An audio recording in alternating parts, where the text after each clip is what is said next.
Hello, everyone, and welcome to SmashBoxxTV's podcast 213.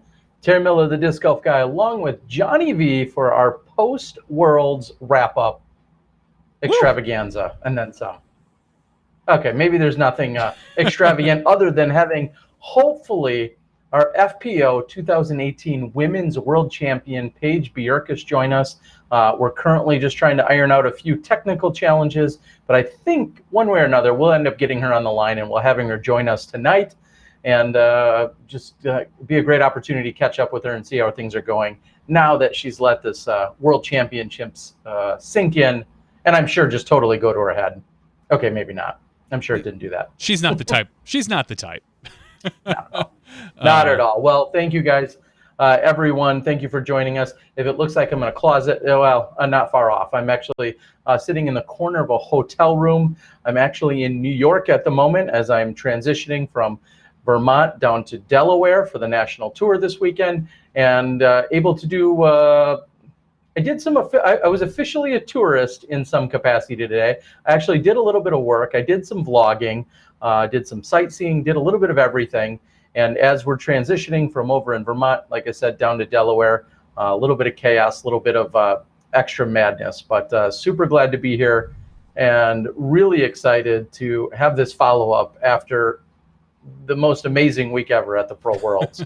And yeah, it was just incredible. So Johnny, first and foremost, I know some numbers have been thrown around, some things have been talked about, and I'd love to just get right into those.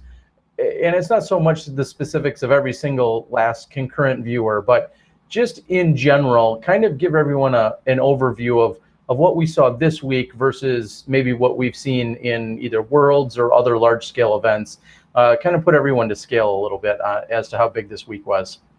I mean, this was a huge week. I mean, not only for the sport, but for us in general. We did 2 full rounds a day of FPO, then took a quick break and did MPO. You know, each of those rounds, I mean, some of those rounds were running 4 to 4.5 hours long for the women.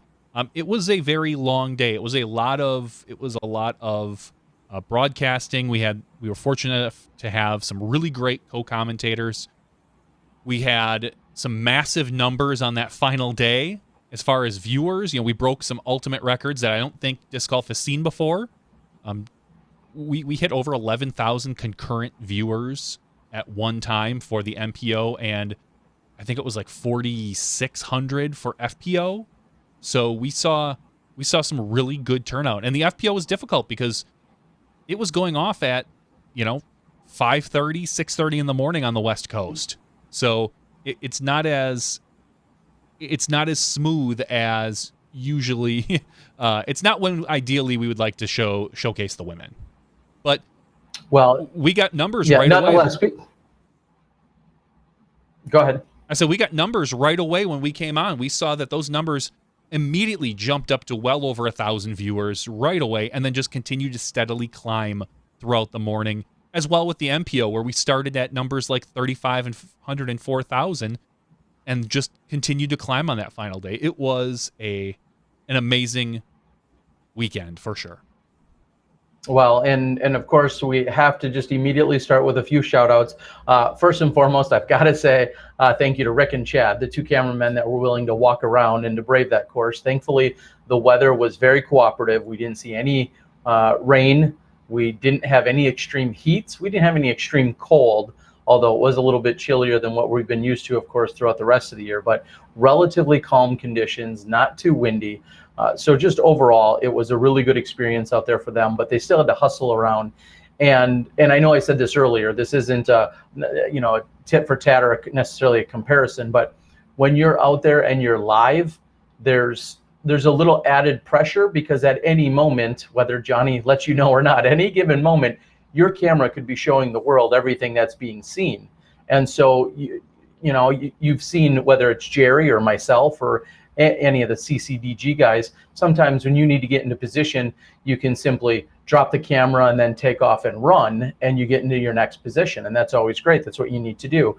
In live, you don't always have that opportunity, because if we're on one or two of the cameras or people are positioning around, you're always kind of walking on your toes a little bit, and you're trying to be conscious of that camera wiggle and that camera shake, because there's sometimes just not a good way to cut away from it. So really my point is, there's an extra added pressure that is a little bit more mentally taxing about your every single movement out there.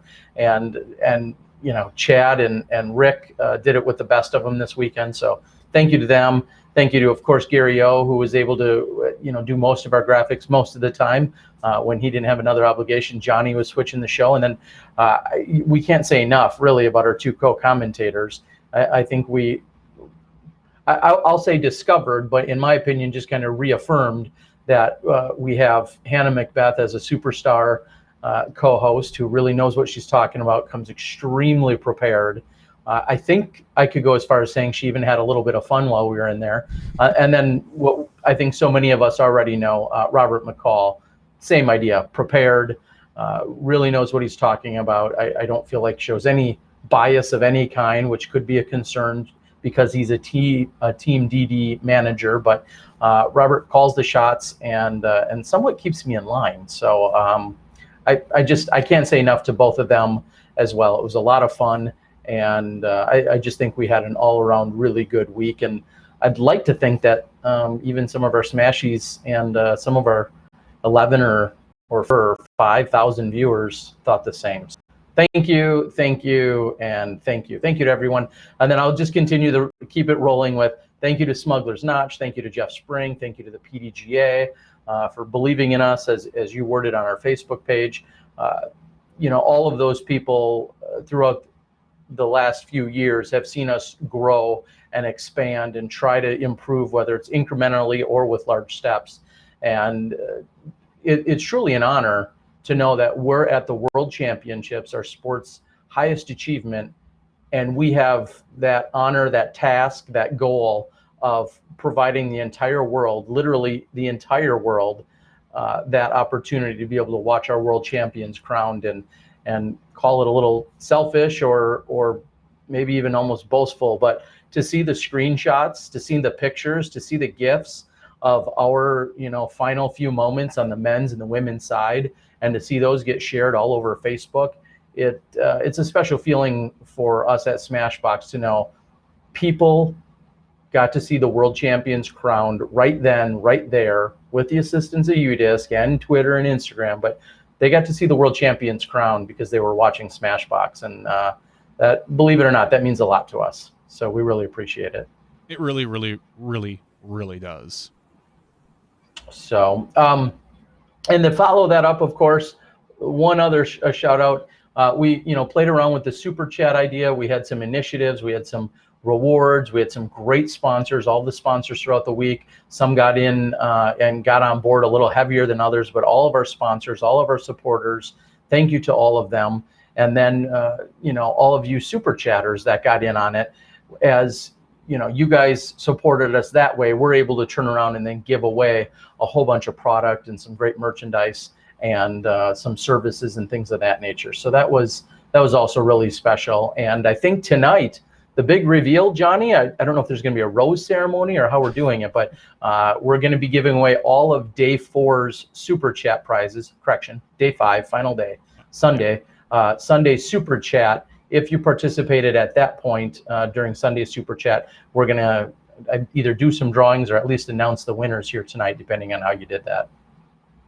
So yeah, we are. We're going to, a little bit later in the show, we'll go through and we will, I'll do some random numbers and some giveaway numbers, and we will announce what everything, all the giveaways for everybody are for that final day. So I'm really excited. Awesome. A couple new super chatters tonight.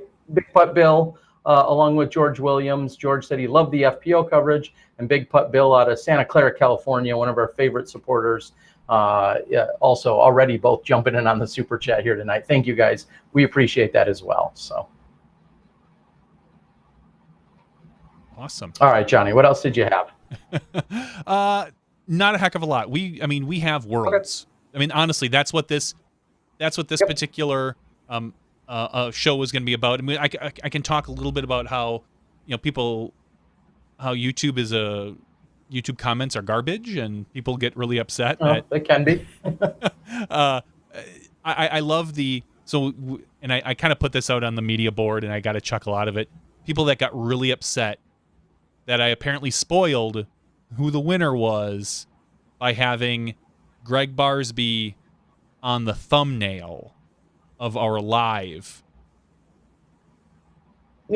First of all, it's stupid because I'll just reiterate something that we've seen Jomez, for instance, do this year is they have, as well as the Pro Tour, they have the new thumbnail structure or protocol or template is to take someone from that card and put them on the thumbnail. Sometimes it's the winner, sometimes it's not. To put it on that maybe final round, final fourth thumbnail. The fourth day. But and I went back and looked through Jomez, and a majority, like I think I only saw one of Jomez on the final day, back 9, that was of the winner. Of all the events I've seen, I went back like a couple months. So I don't know if it's a conscious effort that they don't do that particularly, but I just thought it was funny because we were handed that thumbnail before the round because it was our live show. So we put that thumbnail up as a place marker because Barsby was in the lead. It just so happened that the guy who was in the lead went on to win. So fun. Oh, what? Yeah, what? No, shocker! Spoiler.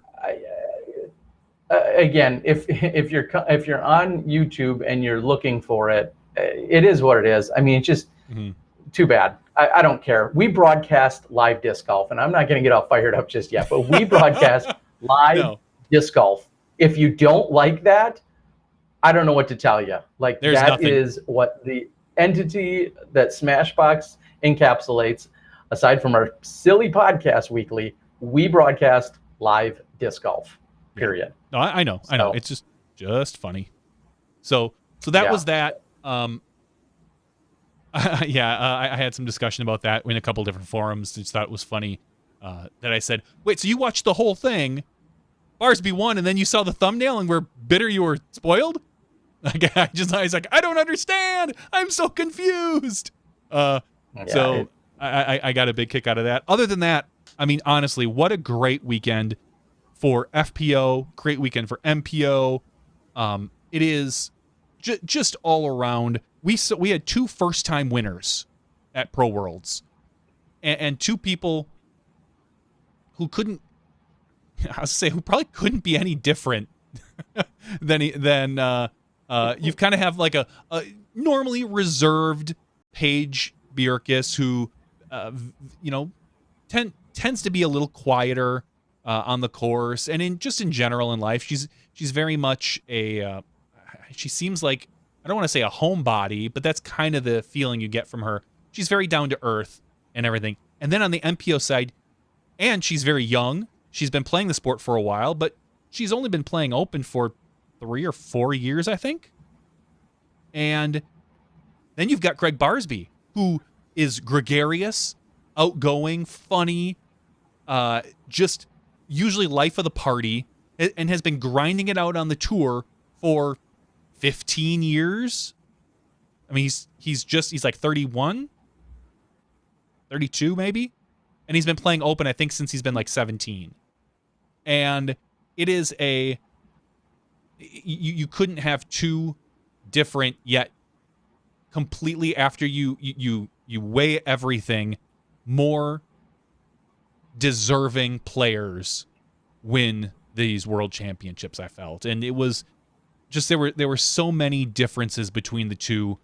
If you watched when I watched the MPO, I had almost no emotion. It was very much a way to go, Greg. That is awesome. I'm glad you won. You deserve it. You played very well. It was very, I felt, cut and dry. Like, he played well. He deserved to win. With Paige Bjerkaas, there wasn't a dry eye in the house, I don't think. Like, everybody, there was something about the way she finished out and having her parents there that just, it was very emotional overall. Well, and some people either give me a hard time or politely nudged or challenged me a little bit, and I said it's everything you said. Of course, she's an amazing human and just a kind, loving soul, and this great smile and this great personality. Of course, I'm a little even more maybe attached. I see, like a post I made today. I see a perfect role model for my daughters. I have 2 daughters that are 9 and that are 7, and I don't know that they'll ever get into serious disc golf. They may not, but I said Paige, before becoming a world champion, was already a great role model for my daughters, and her becoming a world champion just cements her legacy, and I think is a great step in her very, very long and fruitful career.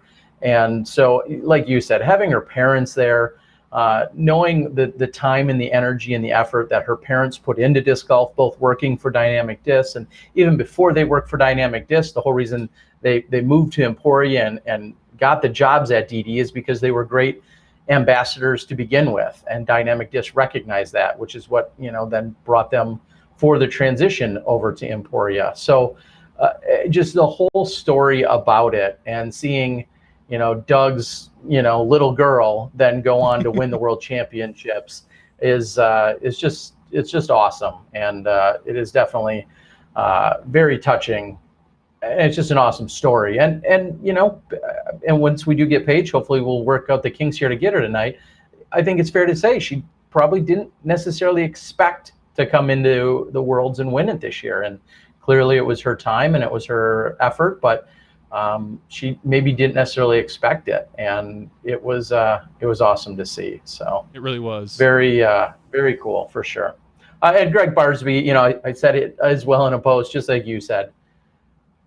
Very entertaining. He's been the people's champ, as many have called. Many have seen or heard his impersonation, obviously, which has sparked a whole bunch of other funny spin-offs of other things. And he's a very down-to-earth guy that's grinded it out very hard on the tour. You've seen him with a lot of ups and downs. Just a couple years ago, there were a half dozen tournaments I think he withdrew due to injury.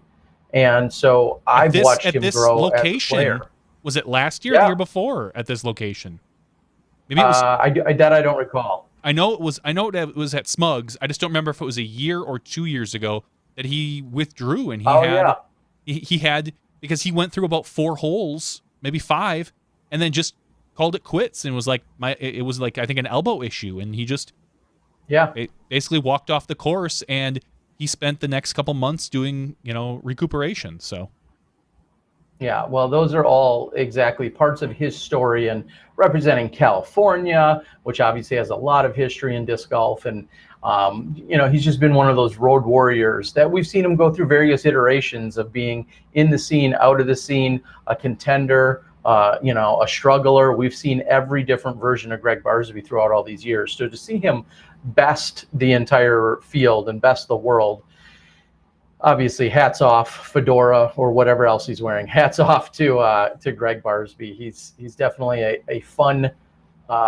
character within our sport, but all in the most entertaining of ways, and it's awesome to see. So very cool.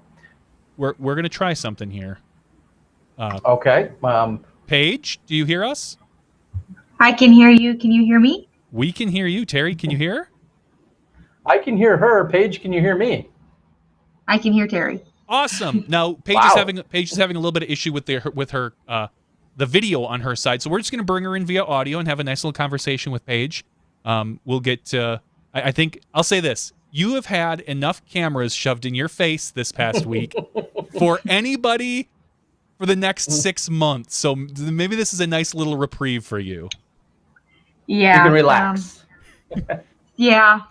It was crazy. There were so many cameras, and I didn't know what to do. I just kept looking forward. I didn't really pay attention to them, but they were obviously there. So I just stare straight ahead because I didn't want to be weird and look into them.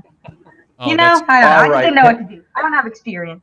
And that's great. No worries. First and foremost, welcome back to the show. I think we've had you on before in other avenues and locations. But second of all, congratulations on a phenomenal week of disc golf. I mean, just amazing what you did this past week. Thank you so much. Very kind words. Thank you. It was amazing. It's probably the best week of my entire life for obvious reasons, you know. But my game felt really good, and it's just cool how it all worked out. So something I was just referencing a few moments ago, Paige, I said you maybe didn't necessarily expect to win this week. And I would assume you didn't count yourself out either. But what were some of your expectations? Maybe you did expect to win. What were some of your expectations coming into the week? Yeah, I definitely did not expect to win. My goal was top 5. And I thought I could do that pretty easily with how well I was playing, how well I've been playing. You know, a lot of top 3, top 2 finishes. So, I mean, my goal at most tournaments is to cash, to average above my rating, and to just kind of feel like I played well. But my previous best finish at Worlds has been 9th place. So I knew I could do better than that. So I was just aiming for 5th place. But, you know, I practiced the courses not as much as I wanted to because I played the Nantucket B tier the weekend before. So I was a little nervous that I didn't get enough practice in. So I told myself, you know, you didn't get that much practice. Allow yourself to make some mistakes. But, you know, just keep the mental part of your game good and you'll be fine. So, yeah. So talk about a little bit of your play lately, and you just mentioned Nantucket, but let's talk about your play lately because we're seeing, I feel like we've been seeing your name right there on that leaderboard or top of the second card or somewhere right around that area every weekend for the last 3 or 4 weekends, and you've been leading some of these big tournaments. Talk about where your play has been at for the last couple months. Yeah, so I think I'm a trend with my game. You know, the more I play, the more tournaments I play, the better I get. So, like at the beginning of the season, like my first tournament after school was Masters Cup, and I did not great. I didn't even cash. But since then, my game's just been improving because I'm playing every weekend. I'm practicing almost every single day, and I'm just kind of feeling more confident in my stroke and really the mental side of it. Has been developing too because now that you know I've been playing better, I have been in these situations where there is pressure, so that really helps too. But yeah, like I feel like I'm doing something there. My pets are feeling great, and it's just because I've just been playing a bunch and I love it. All right, Paige. I'm sorry. It just sounds like you maybe are moving closer and then away from your phone or camera or whatever. And so, it's just kind of tough for everyone to hear. I don't know if you're right. Are you maybe right near it, or could you stay right near it when you? Are you close to it or no? Paige, did we lose you? We might have lost. All right. Well, maybe that answers our question. We'll see if we can get her back. Yes, we were hearing the same thing. It just sounds like maybe she's not consistent with her video, probably not being needed. She was probably thinking, oh, well, if I step away, it's not going to bother. So we'll see if we can get her back. That could be. Well, as soon as she calls back in, I'm just going to. Yeah, we'll check back in with her. And then, Johnny, how are you connecting? Is that vMix or is that Skype? It's via vMix. Yeah. With her? Yep, with her. Okay. Same thing. Okay. Yeah, she had been ramping up play all for the last month. I mean, you'd seen her take a couple seconds and a third, and you kind of just thought, all right, this is she's going to do well at Worlds. You kind of had that feeling. You just didn't know. You didn't know how well she was going to do. You didn't realize how consistent she was going to play. Welcome back, Paige. Yeah, we'll see. I'm sorry. That's okay. I don't know what's happening. No worries. No worries. So we were just talking about how the past month you've basically been ramping up to Worlds, and there was a really good feeling that you were going to play well. But I'll say this: I don't think a lot of people had you picked to win. Yet you came out and performed probably the most consistent of any of the female golfers out there. What do you? Why? In your idea, why do you feel like your play was more consistent than anybody else's? What did you do differently?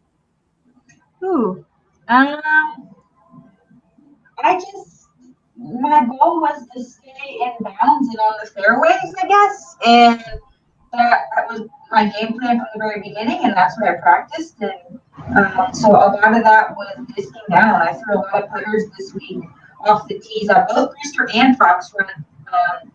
There's just so much OB out there if you try to play aggressive. I mean, the birdies are definitely there, but if you just mess up a little, you can take double bogey super quick. So I don't know. I just trusted my putter pretty much as often as I could, and I tried to use it as often as I could off the tee. And it just happened to work. And if I was making a mistake with my putter, it was a slow speed disc, so it didn't get me off the fairway too much, or it didn't bring the inbounds or the out of bounds really into play at all. So I don't know. It's just my game plan was just to be as safe as possible, and it just happened to work out, I guess. Okay, Paige. Yeah. And this is just a little bit of a technical thing. They're having a hard time hearing you, so I know it's probably tough, but if you could just stay consistently right in front of wherever the mic is, it just sounds like you're coming in and out on everyone and they can't hear you, that's all. It sounds really good at one point. If you could just stay kind of right consistently in front of it. Can you hear that? Okay. Does that work for you? It kind of sounds like you're not near your microphone. Is that possible, or the computer? It could be it could be some feedback on the computer. I mean, it could be the speakers doing some noise cancellation. Like if maybe turn down the speakers on your computer. Sometimes that helps. If your mouse will let you click right now. I know you were having some issues with that earlier. Oh yeah. Well, I don't even know where the microphone is. That's okay. Wherever you are right now, you were really good. Whenever you just said that, it was crystal. This is great. That is much better. Yes. Does that work? Okay, perfect. Yes, this yes. is. That yeah, works. you sound fantastic now. All right, so I'm going to quickly recap what you were just saying. Is that you said that you were going with slower speed discs and you were just trying to be really safe and conservative off the tee, and more often than not, that may have even meant throwing a putter. Is that kind of what you just said? Yes, sir. Okay. All right. Now we're ready. How often did you take a putter off the tee there, do you feel? I mean, not what holes, but how many holes off the tee are you throwing a putter? Brewster, the more wooded one, I mean, over half the holes, I think. At Fox Run, probably 4 to 6, maybe, like somewhere around there. Especially on some of those like tighter par 4s. I just kind of went, judge, my putter, which is a judge, threw it off the tee. I threw it to get over the out of bounds, because there's a couple shots where you kind of have a landing zone, then you have to throw over some OB. So I throw my judge over that OB, and then I would have a pretty wide open, straight to the basket. Next shot again, 250 feet in, so another judge shot, and I was putting. So, as often as I could, I would use that disc to just stay in bounds. So there's like a few balls at Fox. So like 4, 5, or 6 of them maybe. And like if you see like I know Paige throwing drivers, Rebecca was throwing mid ranges, and Hope was definitely throwing drivers on those. Yeah, I got a couple on there. What is like 4 to 6 holes at Fox? But then like half the holes at Brewster. So the next question would be, again, if you can stay right where you were originally. The next question would be, were you a bigger fan of the Fox Run course or the Brewster course? I had a lot more fun at Fox Run in terms of like the shots. Brewster, all the schools were pretty similar, like just straight. And if it was a par 3, you had a kind of pitch up, and if it was a par 4, you had another straight, tight wooded shot. It just seemed like that, like Brewster, there wasn't really that much of a variety. It was just all like straight. Fox Run required distance and accuracy. And stuff like the grades were kind of tough too. Paige, I'm sorry. You're really, and this is not don't take this as me getting frustrated, although I sound that way. You're really crystal clear sometimes, and we're just trying to determine if that's your mic or your internet, or if that's where you're positioned. And since we can't see you, we're not sure which it is, because you are really crystal clear some of the time. It could just be the location she's at. It could be your internet. Her internet. Yeah. Unfortunately, and the only reason I ask is most people can't hear you, unfortunately. That's all. Yeah, I'm sorry. Well, I'm like, there you go.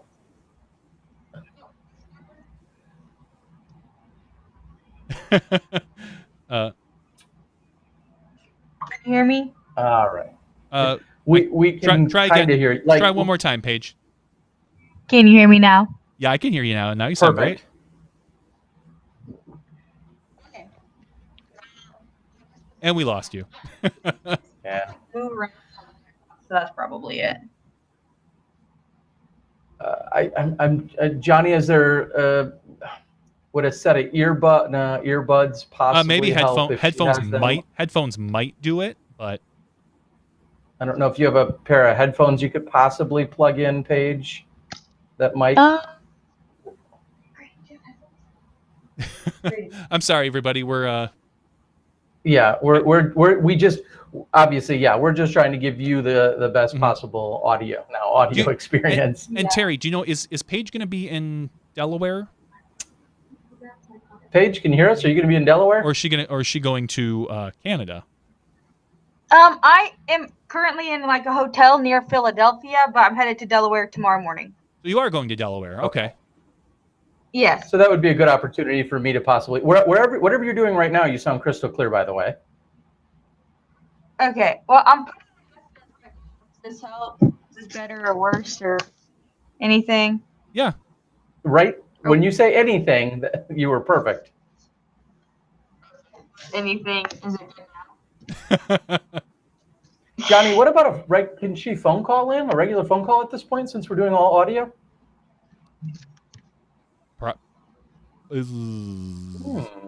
No. A regular phone call as opposed to a internet thing? No, unfortunately not. That would eliminate you from the conversation.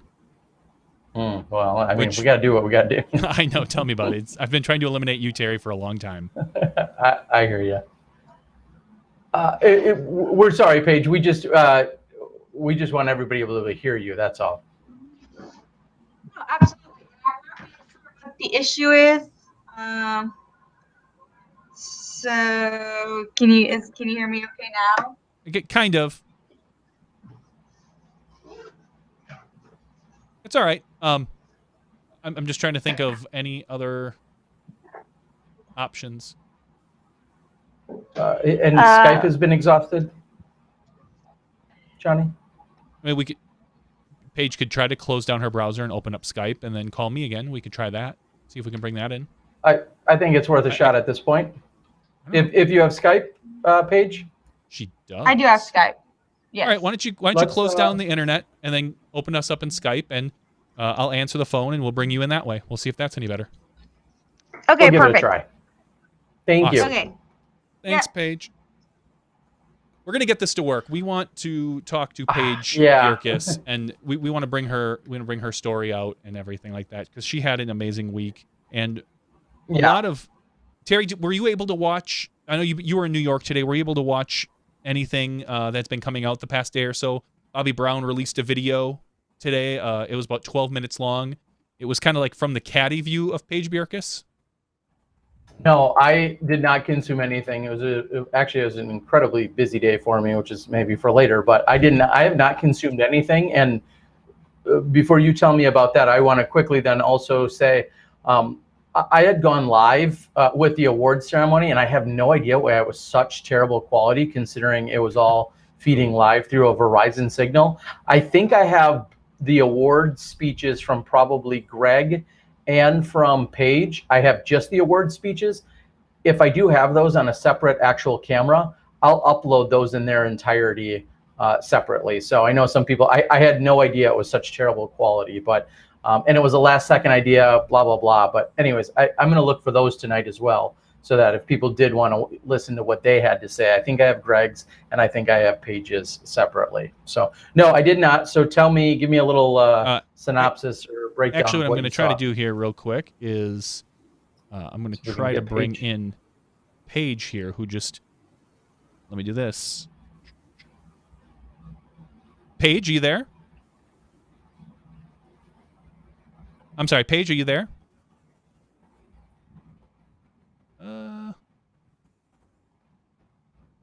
She called me on Skype, and everything should be set. I don't hear her, though.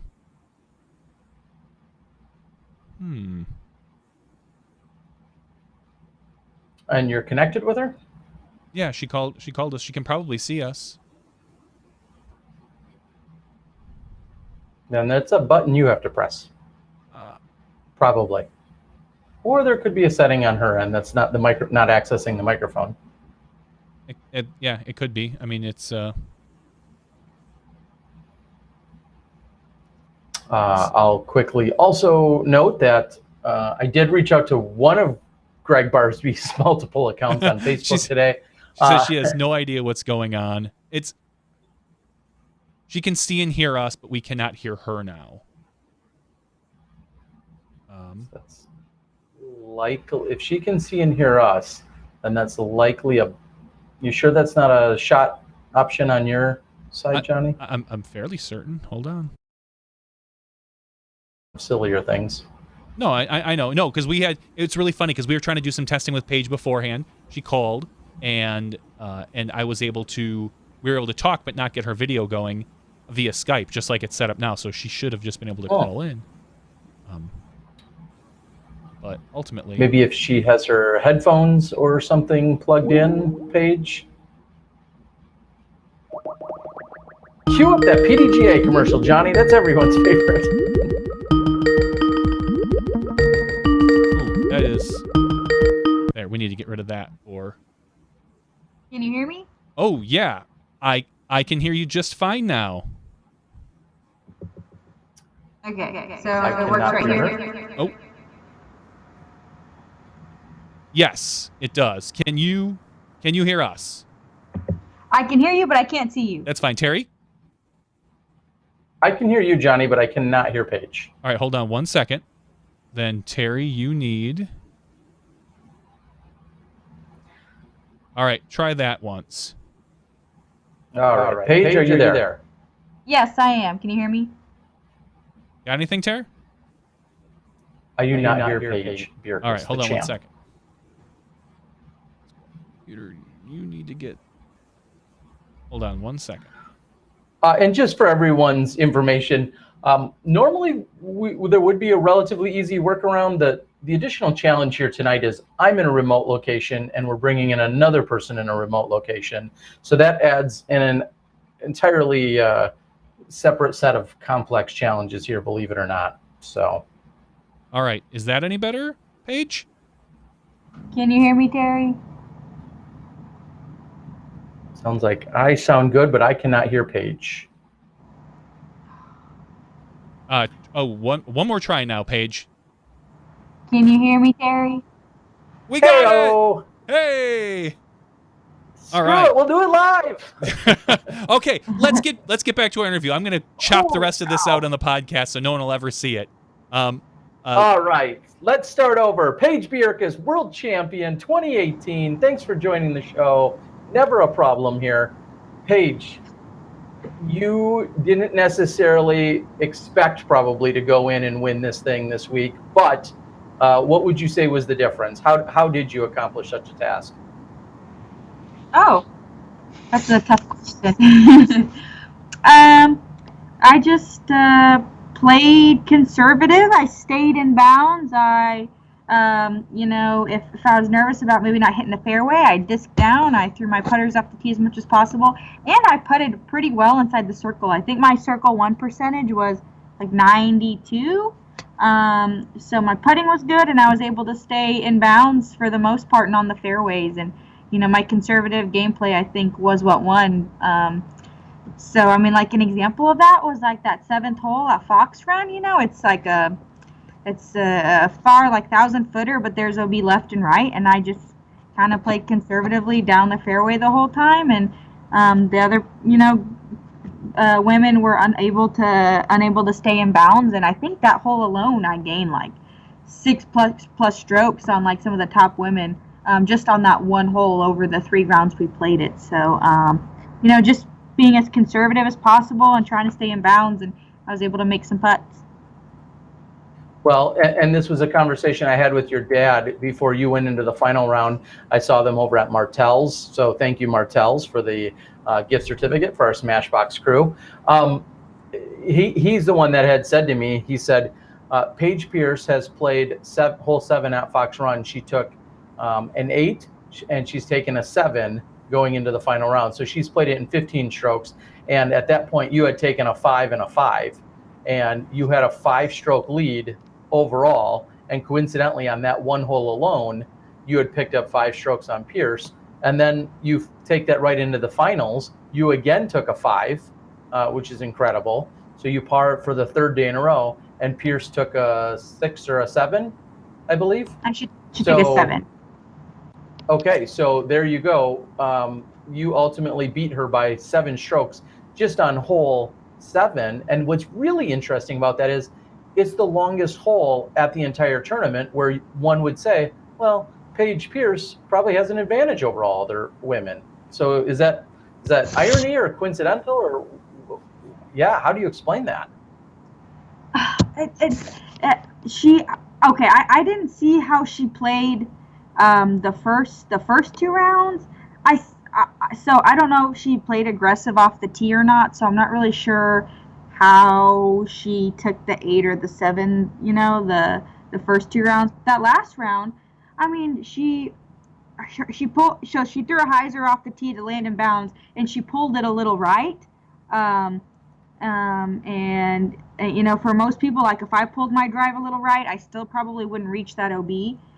So because she has that power, her when she pulled it right, her hyzer kind of pushed pretty far, almost OB. It hit OB, but it actually landed safe. But then she actually, after that, she decided to throw a putter to stay in the middle, and it actually ended up turning over on her and going OB. And so her next shot, she threw a putter again, and it turned over and kicked back in bounds.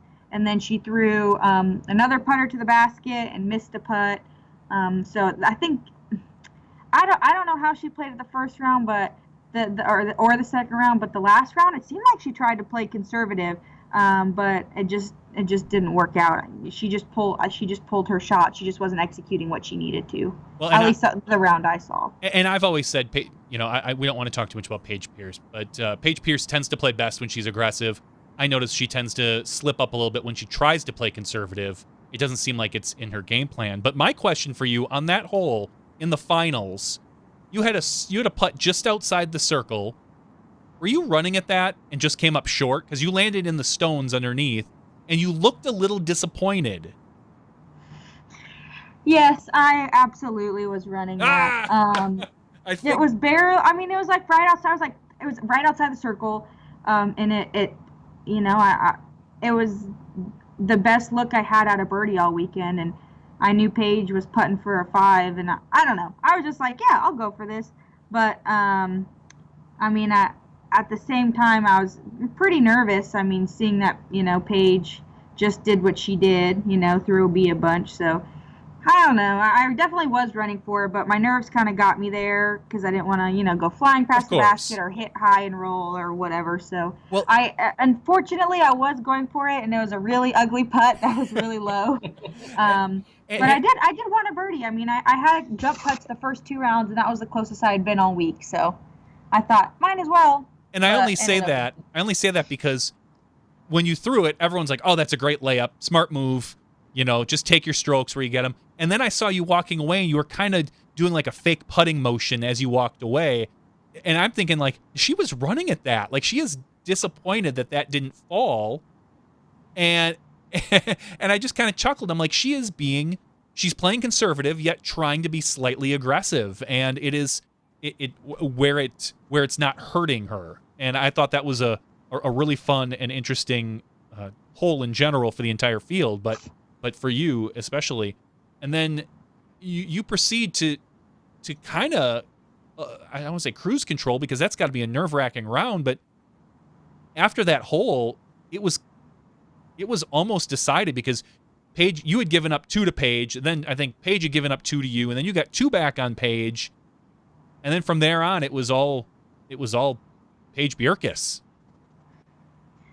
Yeah, it's still crazy how, like, I was nervous, but, like, I don't know, I was still able to do well. At Ledgestone, I was winning after round 2, and I was very nervous, and I ended up, like, giving up, like, 6 strokes or something to Weiss that 3rd round, and then the final round, I almost, like, came up close to catching Hokum, who finished 2nd that tournament, but again, nerves got me, and I didn't quite execute some shots. So the fact that I was able to do that for Worlds was, like, incredible. Like, So do you? I might have looked calm, and I was, like, throwing my shots well, but on the inside, I mean, I was still pretty nervous, but it was so cool to be able to just trust my shot, I guess, and, you know,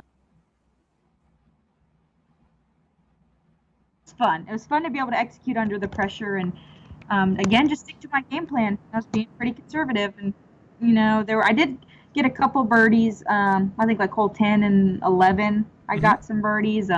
And there I played the slightly aggressive, but I mean hole 10 I threw a putter off the tee, and hole 11, I just dumped a hyzer out in the middle and had a Annie shot. So I was able to play aggressive on those holes, but like the rest of the holes, I really just took my pars and just stuck to the game plan. And it was nice that I did have that cushion of 5 strokes, so that kind of helped ease my mind a little too.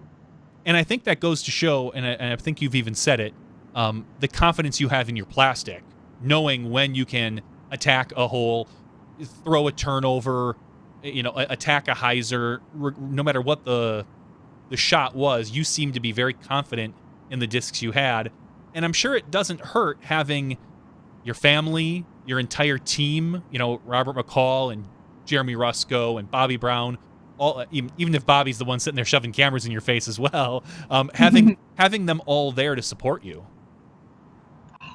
It was so like magical.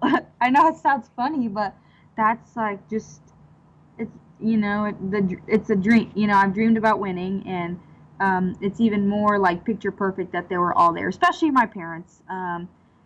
But I used to be incredibly nervous to play with Jeremy Rusko. We have like local tag matches in Emporia, and I was put on his card once, and I was so nervous. And that was like earlier this year.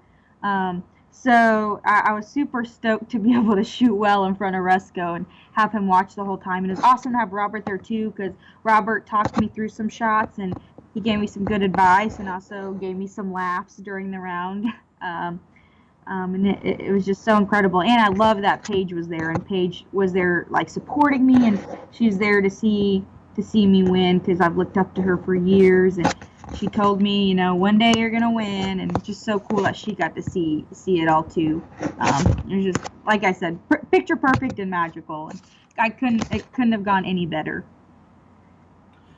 So when I think back to some of your roots in Colorado, and now obviously Emporia and school, you guys were challenged by some weather, and not in the sense that it was necessarily too windy or that it rained, but you were wearing a stocking cap, and the temperatures were in the 30s when you were waking up each morning to get ready for your round.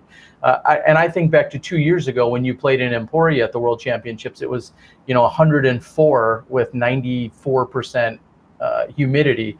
Do things like weather impact you that much, or is that just something you're used to playing as kind of being a veteran of the game? It absolutely impacts me, especially, I mean, I don't know. I don't think it's something you ever really get used to. I mean, when it's cold, you have a bunch of layers on, so it's tighter. So you kind of have to make those adjustments. If it's windy, you got to disc up. But I know that everybody has to deal with them, not just me. Everyone has to deal with the cold weather or the windy weather. So I just kind of take it head on and try to stick to, whatever I know works best in that particular type of weather.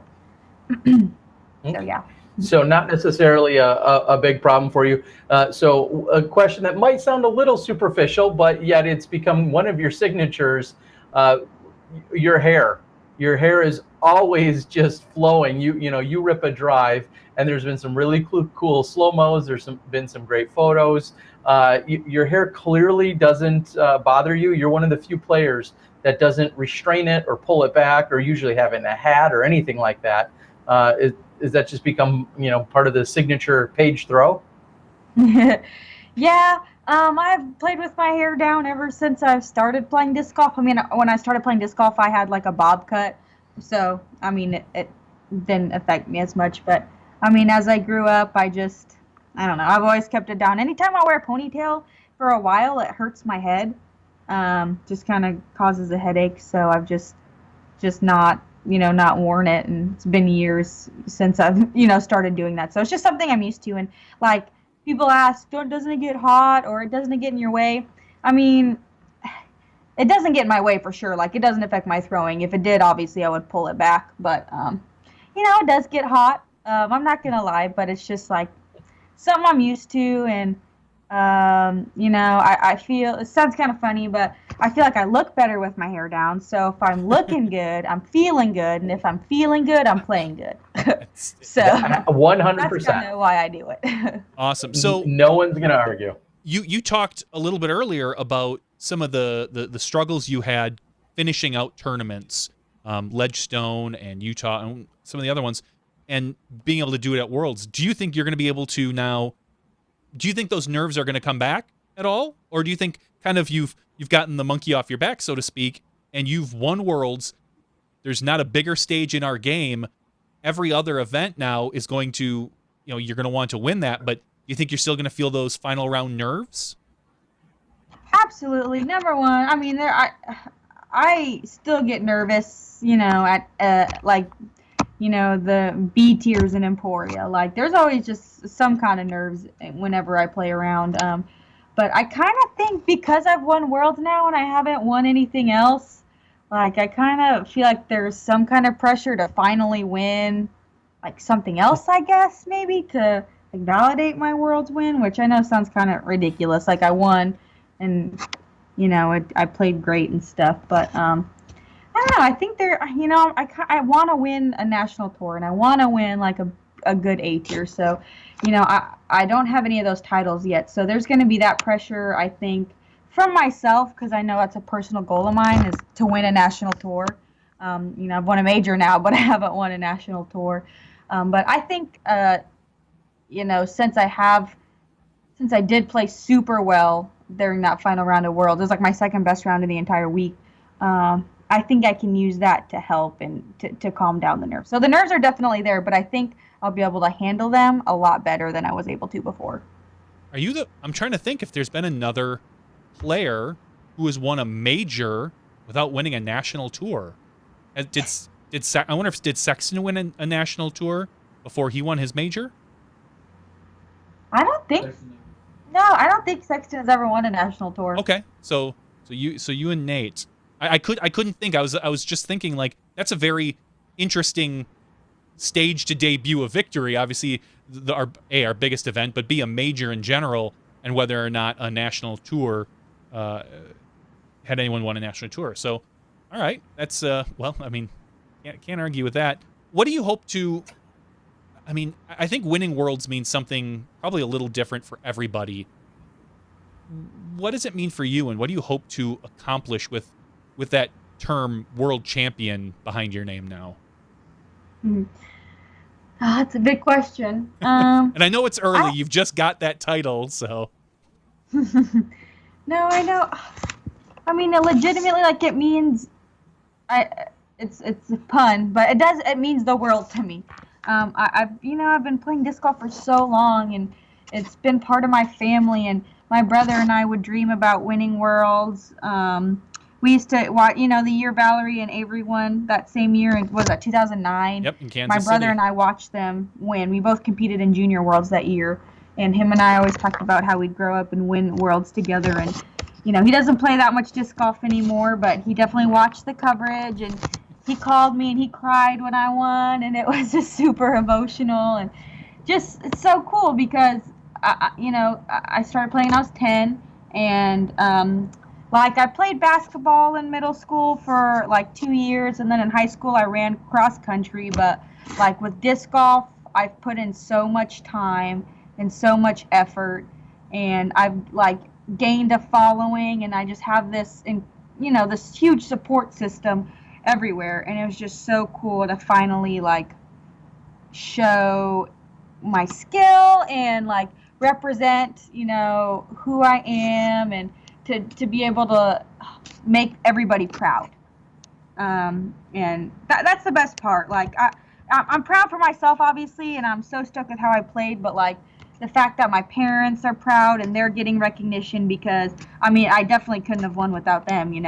It's just cool to just see, I don't know, just all the excitement and everything, and it's just cool to see the hard work pay off and the time that I've put into the sport. And it's cool that I'm so young and I achieved the dream. It's crazy. Like I'm 21 years old and I achieved my dream.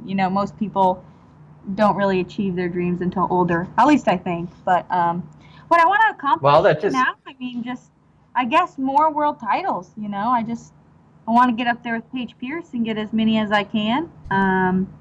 But I don't know. I'm still like trying to figure out everything, and I don't even know if it's sunk in yet that I've won. So. Well, so for starters, that just means you need to reset your goals, reset your dreams, and if that's to have a second title or a fifth title or a 10th title, whatever it is. So that just means now that you've achieved one level, it's time to set another, which I'm sure you'll do. And then to follow that, you talk about sponsorships and you talk about making everyone else proud. A common theme that's just become somewhat expected within disc golf is that when you become a world champion, whoever is your primary disc manufacturer then follows that up with a signature series disc. And if that is in fact the case from DD, what would that disc be if you have that choice? What would that disc be for you for your world championship? Man, everybody's asked me that. Well, we need the exclusive, the official answer here, Paige. That's cemented like forever. We need that answer right here. Oh my gosh, I don't have an answer. I 3 discs this week I think did really well for me and like led me to my victory. Number 1 is my putter, so the classic Judge. That's probably what I'll end up going with because I love that disc and it's been in my bag ever since the Judge came out, and not those particular Judges, but I have been throwing Judges ever since they came out when DD first put out their first few molds.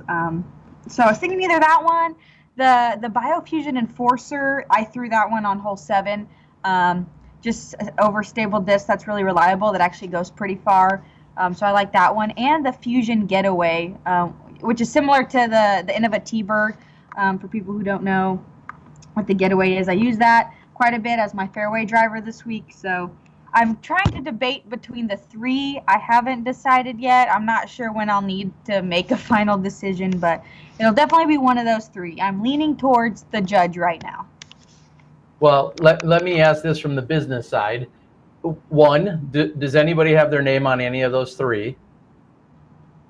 So that's your first question. Does anybody else have their name on any of those? Okay, then 2, you need to then have a conversation with Jeremy Rusko and just ask which one might sell the most right now, and maybe maybe say I'll go with the one that's already selling the most right now. I'm just saying that might result in a few extra dollars. Right. Out of those 3. That's why like I heard you, Johnny V, you say the Judge. The Judge, like, I worked at DD for the past few years and I've pulled a bajillion orders. And I do pull Judges, but most of the Judges I pull are blend Judges. And what I throw is the classic, like the hard plastic Judges. And I don't pull a lot of those. So that's why I'm like debating on the Enforcer or the Getaway. The Getaway is like brand new and it's a great fairway driver. Everybody loves the T-Bird and it's pretty dang similar to that. So I think out of those 3 right now, the Getaway would probably sell the most. But like the Judge just has a special place in my heart, and I don't know. I can't decide. Well, all right. I'm sure you have a little bit of time to decide. And then my next pro tip for you. Johnny said that you'll have a little bit of time to decide. And then I was going to follow it up with my next pro tip, which is if it's that tough of a decision, just win Worlds next year, and then you can pick 2 of them. You know, that's such a good plan, Terry. That I'm doing it. You're welcome. I'm calling it. I'm going to win Worlds in 2019 as well. Just get them all done. So during your speech, which I think I have a full copy of, which I want to release probably even tonight or tomorrow, now that I realize I have another copy of it. During your speech, you talked a lot about looking up to Paige Pierce, and then I really have to think about all of the world champions that have come before you on the women's side. I think I've watched the last 20 or so crowned on the FPO side. What does it mean for you to be in that class of female world champions, the best of the best? What does it mean for you to join the ranks of an Elaine King, of obviously a Paige Pierce, and a Val Jenkins, and a Katrina Allen, and a Sarah Hokum, Des Redding, who was there? I think you signed her arm. What does it mean in a Brigida? I got to put her in there along with Juliana Korver. Those are all, I think, most of the recent ones. But what does it mean for you to join that class of women of professional disc golfers? That's tough. I don't know. It just means everything. It like just everything, you know. And those women are just amazing. Not only amazing golfers, but like just amazing people. All of them. I've met all of them, and they're just so nice. You know, I don't know how to answer that. That's a tough question. I don't know. I think like the coolest part is that like when I was growing up, I used them as inspiration, and I won now because of them. Like I won because I wanted to be like Kat. I wanted to be like Paige. I wanted to be like Val. And I'm hoping that there's tons of, you know, little girls out there that saw me win, and they're like, wow, I want to be like Paige. You know, that I really hope that's happening out there. And I don't know how to answer that. I mean, it's again like a dream come true, and I hope I'm representing the sport, you know, half as well as all they did. So well, you know, and I said it in a post today. You know, I was a little emotional as you were winning the other day. I said it in a post. Before winning this week, you were already an inspiration, I think, to a lot of little girls and a lot of women out there playing. Your demeanor, the way you carry yourself on the course, just your overall outlook on disc golf has always been so positive. And then to add a world championship to that, I think just kind of cements, you know, embodies everything that you're all about when it comes to our sport. How in the world, I mean, you're famously known for being positive and upbeat and having a smile and rolling with the punches, the good and the bad, whether you're in first or in fifth. You usually can't even tell. How do you keep that spirit about you when you're out on the course? Well, so it all started when I was young, and anytime I had a bad attitude on the course, my parents would ground me. They would, Paige Marie, knock it off, you know, you're grounded. And I'm like, are you kidding me? You know, as a sassy 12-year-old girl, you know, I would get upset. But like, so not only that, but my parents have taught me be positive, be supportive all the time. You know, I have amazing parents, and I'm who I am because of them. But not only that, but I mean, I've seen women, you know, number one, be mean and kind of snooty to each other, and that's not fun for anybody. So I try not to do that. But if you have a bad attitude, you're not gonna play well. You know, you know, you can argue all you want, but the correlation is you have a bad attitude, you're not gonna play well. So, you know, I try to be positive not only for my card mates to make it, you know, more fun, and especially with the FPO because it's such a small division. We all have to play with each other all the time, basically. You know, you just might as well be happy and have fun and be positive. But so I don't try to be positive not only, you know, for them, but for me in my game. You know, if I, you know, keep smiling and I keep staying positive and I move on to the next hole, next shot, you know, new hole, anything can happen on the next hole. It helps me become, you know, a better player, and I score better. So, yeah, it's just some, you know, my parents taught me that lesson, and you know, through experience, I've just learned that makes me happy, and it makes everyone else happy if I have that positive attitude. And so, yeah. Well, it certainly rings true, and I apologize. I don't know which of our amazing photographers to credit, but your picture along with Greg Barsby are put onto the PDGA website. They'll be there for the next year, well, at least the next year. Let me rephrase that: as you reign as a world champion, and your smile there after putting in that final putt. What were A? Are you happy with that picture? And then B, what were some of the things that your mom and your dad said to you as you the final putt went in, and as the first few things they said after you won? But first, what do you think of your picture being on the face of the PDGA for the next year, at least? Oh, it's so cool, so freaking cool. I think they just started doing that when Val won, right? Was that 2016? No, I'm not sure, but I know they've done it for a couple of years now. They put the pro men's and the pro women's world champion photos as kind of the backdrop. They usually are on the right and the left side. If you don't know, go out to pdga.com. Yeah, I hadn't been on there in the last day or so, but as someone on our board pointed out, it's officially out there. And again, I think it was when you were kind of leaping into the air with excitement. So it's a great picture. But it's that's also pretty special. Literally millions of people a month log into pdga.com, and we'll see you and Greg on there. So that's why I wanted your reaction on that. And then a lot of people. In addition to that, it is. And what did your parents have to say to you as whether it was coming down that fairway or immediately after it went in? Anything you can share with us? Yeah, absolutely. So my mom came screaming at me. I knew she was gonna run towards me. I didn't know she was gonna scream like she did, but after all the screaming and stuff, I'm bawling. I'm like hyperventilating.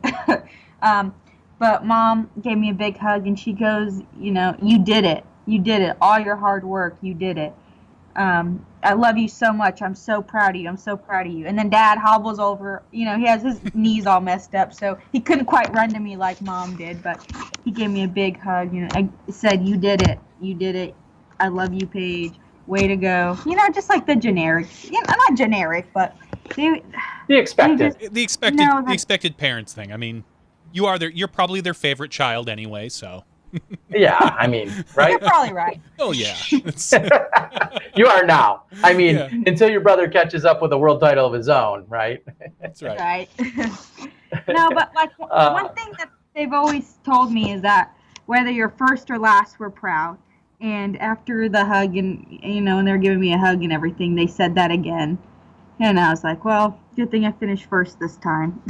Yeah. Have you been able to watch, or maybe you don't want to, any of the coverage or the video or the stuff that Bobby put out? Have you watched any of that? I did. I watched that video that Bobby put out like an hour ago. Yeah. That was so awesome. That's such a cool video, and I got emotional watching the last putt again. But I watched that, and my brother texted me. He watched the live coverage, and then he texted me saying he watched the Jomez coverage and that he cried again. So I went back to go watch the final round. So I've seen the final round and then that video Bobby posted, but that's been it. Like, Facebook has been blowing up, so I haven't been on there much. I imagine, because I tried to friend request you a couple days ago because I wanted to communicate something with you. I forget what it was. I think it was on Saturday. And then obviously I had heard that. I'm like, I assume she's staying off Facebook, probably staying away. There's 1,000 reasons why you don't need to look at that during your world championship. So I didn't. Nobody was offended. I hope from your lack of communication on that network. So yeah, I made a post saying like, oh, I'm so busy. I'll respond eventually. I haven't done it yet. I'll probably do it sometime soon. It's just kind of overwhelming. There's just like a lot of. But that's like so awesome though. There's so many people out there watching and supporting, and it's awesome not only because it's me and I've worked hard, but it's the women. The women's coverage is just growing and growing, and we're getting more followers, and it's awesome. We need more growth, that's for sure. Yeah, you guys had, I think, 46 or 4,800 concurrent viewers towards the end there when you were crowned champion, when you put in your last putt. I believe that was right about our peak viewership. And as far as I remember, I think that's the most that's ever watched an FPO round. And we don't have a lot of history with full FPO rounds. I know we've got a handful of them under our belt, but that's hands down the largest audience that's ever seen an FPO.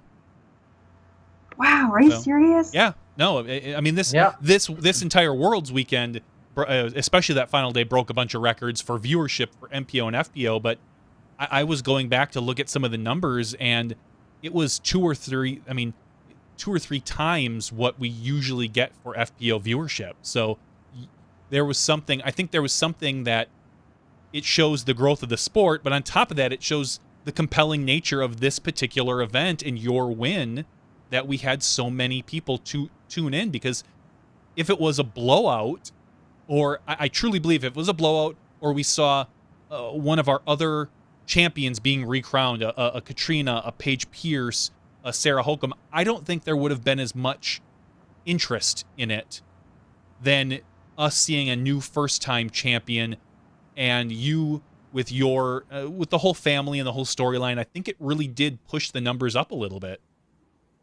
Oh, that's awesome. Yeah. No, that makes sense.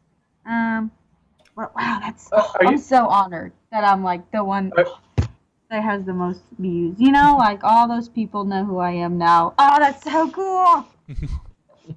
Are you going to go big time on us now, Paige? She has to. Wait, am I going to go big time? Yeah, are you going to go big time on us? Is this going to be our last free interview with Paige Bjerkaas? From now on, we're going to have to go through an agent and everyone else. Yeah, totally. I'm hiring one right now. Yep. Talk to Robert McCall from now on. If we need to talk to you, we'll go through him. And no, it's not going to get to my head. I mean, you know, it could have been anybody's week, you know.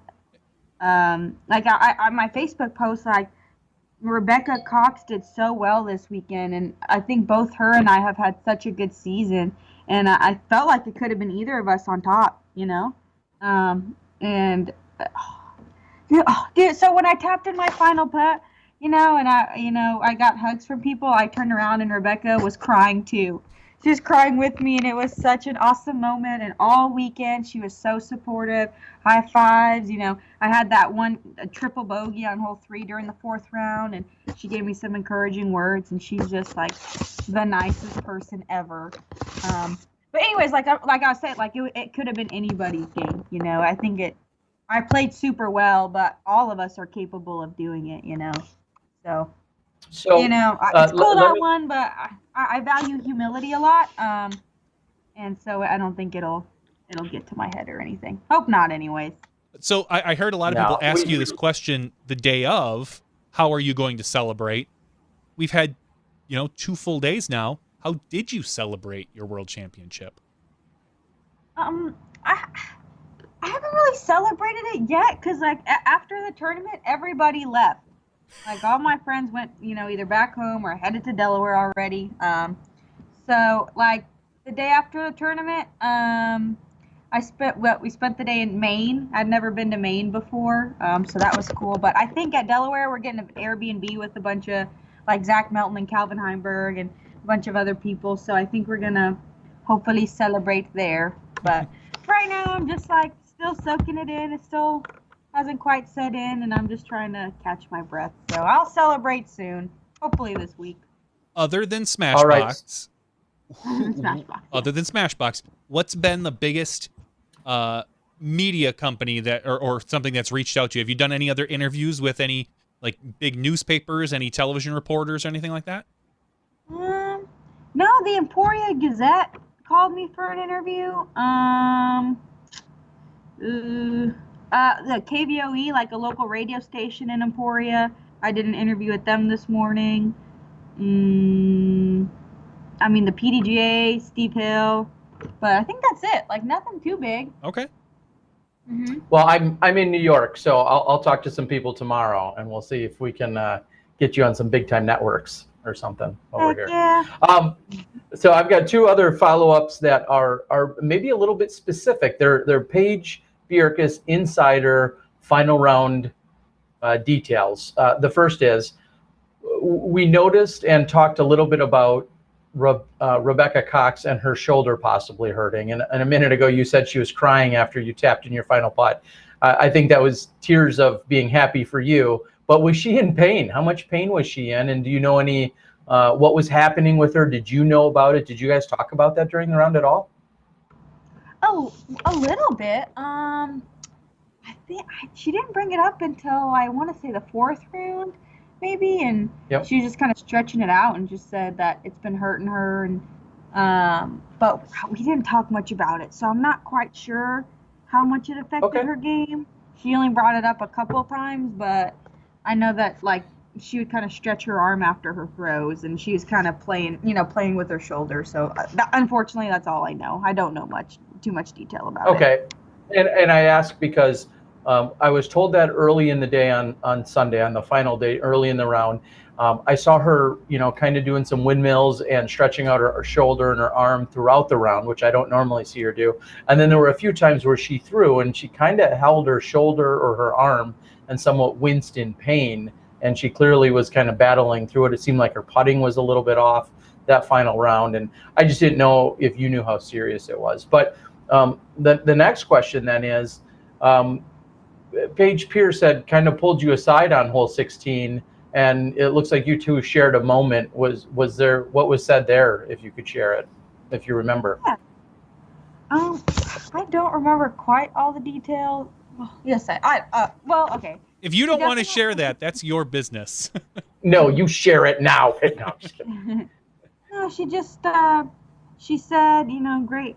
What did she said? Great shooting. You got this. And she's like, if this doesn't like solidify your decision, to not go back to school, then I don't know what will. She kind of brought that up. Like, so after Ledgestone, when I finished third, she like gave me a hug and she goes, dude, forget school. Like, why are you even debating?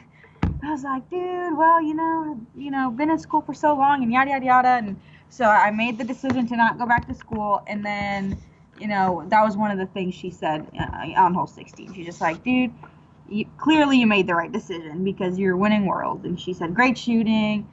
You deserve this. You played so well. You need to believe in yourself. And that was that. Well, and to be fair, as I say, I'm going to eat a little bit of crow Johnny here because when the decision was made and it came out that you were not going back to school, I, on this very podcast, I said, I personally don't like the decision. I think I think school, it's shown that when people take time off of school, it's a lot harder to go back in. That mentality is kind of, you start to lose it, that everyday thing.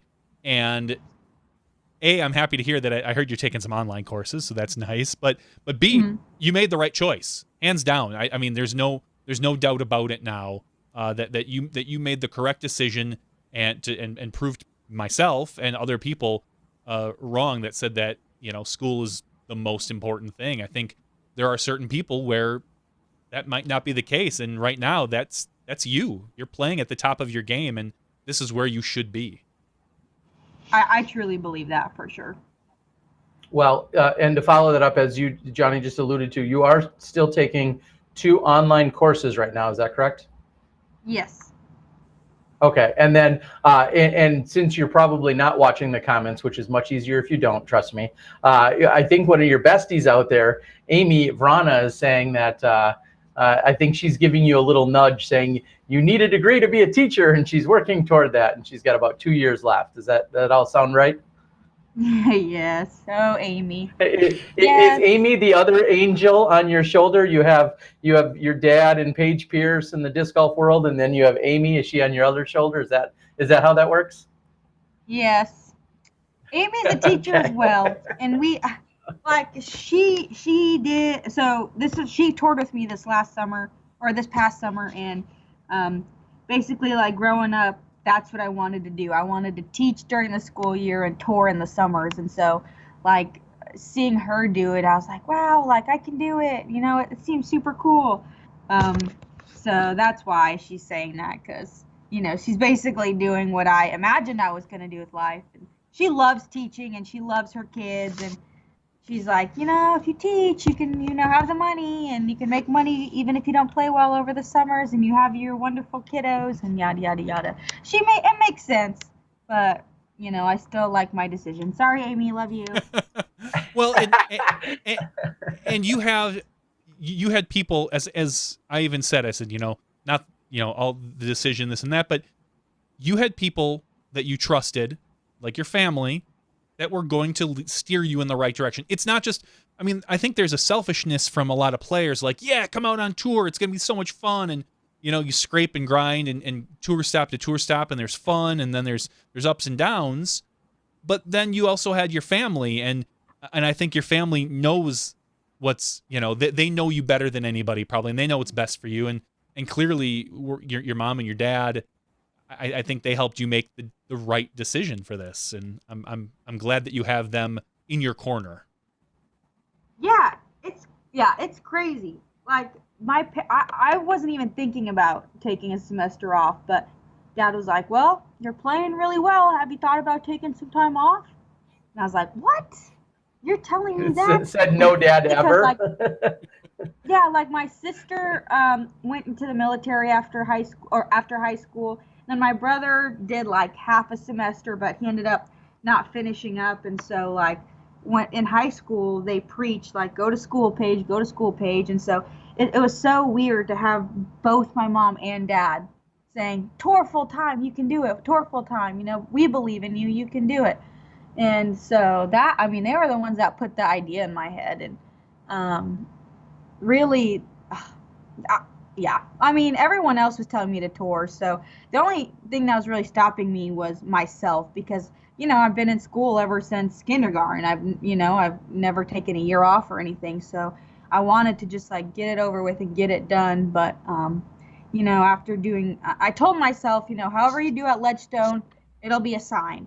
So I was like, either play really good or really bad. And however it turns out, that's what you should do. And then when I got third and made my first like 4-digit check, I was like, all right, it's a sign. So really it was Ledgestone that made that final decision for me. Well, and then once you ultimately settle on a signature series disc, it'll be just dollar bills all day long. Oh, anyway, yeah. So we'll start wrapping this up, but two other tournament related. You're going to Delaware. I'll see you there this weekend. Hopefully I'll even be covering, as I'm going to be in charge of the FPO lead card. But to follow that, will we see you at both U.S. Women's in Michigan in a little over a week and a half? And then does this secure an invite to the U.S. DGC? And if so, do you see yourself competing there? I'm not sure if you got an invite to that as well, but if you did, would you play in the U.S. DGC down in Rock Hill?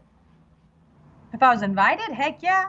Do I get invited for winning Worlds or something? There's been a lot of, I'm not going to say that for sure, because sometimes they've done that and sometimes they haven't. Sometimes I think they've given it to the United States women's champion, so the one that takes place in Michigan. So you maybe just have to win that as well or something. But I'm not sure what all their protocol is, but it wouldn't be crazy for them to extend an offer to you. I'm not sure if they will or won't, but I'm just throwing it out there that if that is on the table at any point, is that something you would be interested in playing as well at the down in Rock Hill? Absolutely. I actually played the USDGC the first year. It was a performance flight, and hole 17 ate my lunch, and so I'd love to get some revenge on that course, on that hole. Okay. But yeah, absolutely. But yeah, I plan on going to Delaware, then U.S. Women's, what's that? The Hall of Fame Classic. I'll be at the Pro Tour Championships. So yeah, I'll be playing all the big events for the rest of the season. Okay, I was just thinking I'll be seeing you at pretty much every one of those then from here on out. You continue to follow the tours as they are moving all around and all the big events. Where are you? Maybe not. Where are you? With whom do you find yourself traveling right now? I know you've traveled a little bit with Amy, and what's your travel schedule like, and who do you frequently are on the road with? Right now, really, I've been touring with Grady Shue from Discmania, but I've been traveling the past few weeks with Zach Melton and Calvin Heimberg. They're traveling in the same car. I actually have my own car by myself. No one's traveling in my car, but I've been hanging out with them. Madison Walker a little bit. I think we're going to the U.S. Women's together. We might play that U.S. Women's doubles tournament. I think we're actually going to do that together.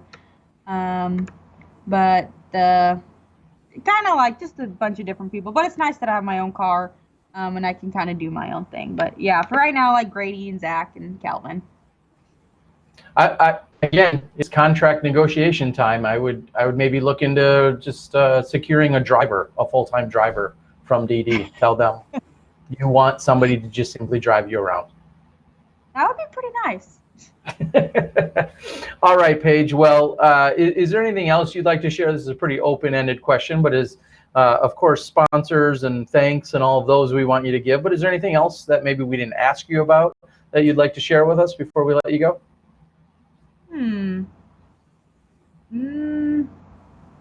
Oh, Mugs at Smugs. Let's go there quickly. Your middle name is Mugsy? My middle name, I have two middle names, Mugs Marie. Mugs Marie. And then you win it at Smugs Resort, hence Smugs at Mugs, right? Is that how that went down? I mean, that's obvious, Mugs right? at Smugs. When did you start thinking about that? Like, at what point did you think, oh yeah, that's kind of a thing, like Mugs at Smugs? I don't even remember. I know it was either Paige Pierce or Zach Milton. One of those two came up with it. And I was like, oh wow, that makes sense. And so I went up to a basket and I covered the S and I had Zach take a picture of me and it just said Mugs. So I think it was Zach that came up with that. I'm not 100% sure, but I'm pretty sure it was Zach. Okay. Well, if there was not a more fitting predictor or forecaster for you to win this world, Mugs at Smugs. I mean, that's such a unique name, middle name, and Smugs obviously I think being a unique name and a great play. Like I don't know. I mean, if somebody, as soon as they book the world, somebody should have been placing bets on you right away. I mean, not really. Since Ron Russell's 9999 and 99 have we seen a more fitting winner. That's true. And Kenny's world championship streak at 9. Yeah. After the third round, I saw, like, I went to go get ice cream at, the lady that was selling ice cream at the course, and Paige and Alyssa were there, and I was like, yeah, man, I really want to win. Like, obviously I want to win worlds, but I just want to win this year because of Smugs. Like, Mugs at Smugs. It's got to be a sign, right? And Paige and Alyssa chuckled, and Paige was just like, well, keep playing how you're playing, and you'll be fine. So, yeah, it's awesome. It is a sign. Like, so cool how it all worked out. Yep. It's so cool. I'm super grateful. It's such a cool week. And I'm very happy to see that the DD team is on top of the website and already have you moved up from where you were, which I believe was the touring team, up to the world champion team. So you already? Yep. I haven't even seen. Yep.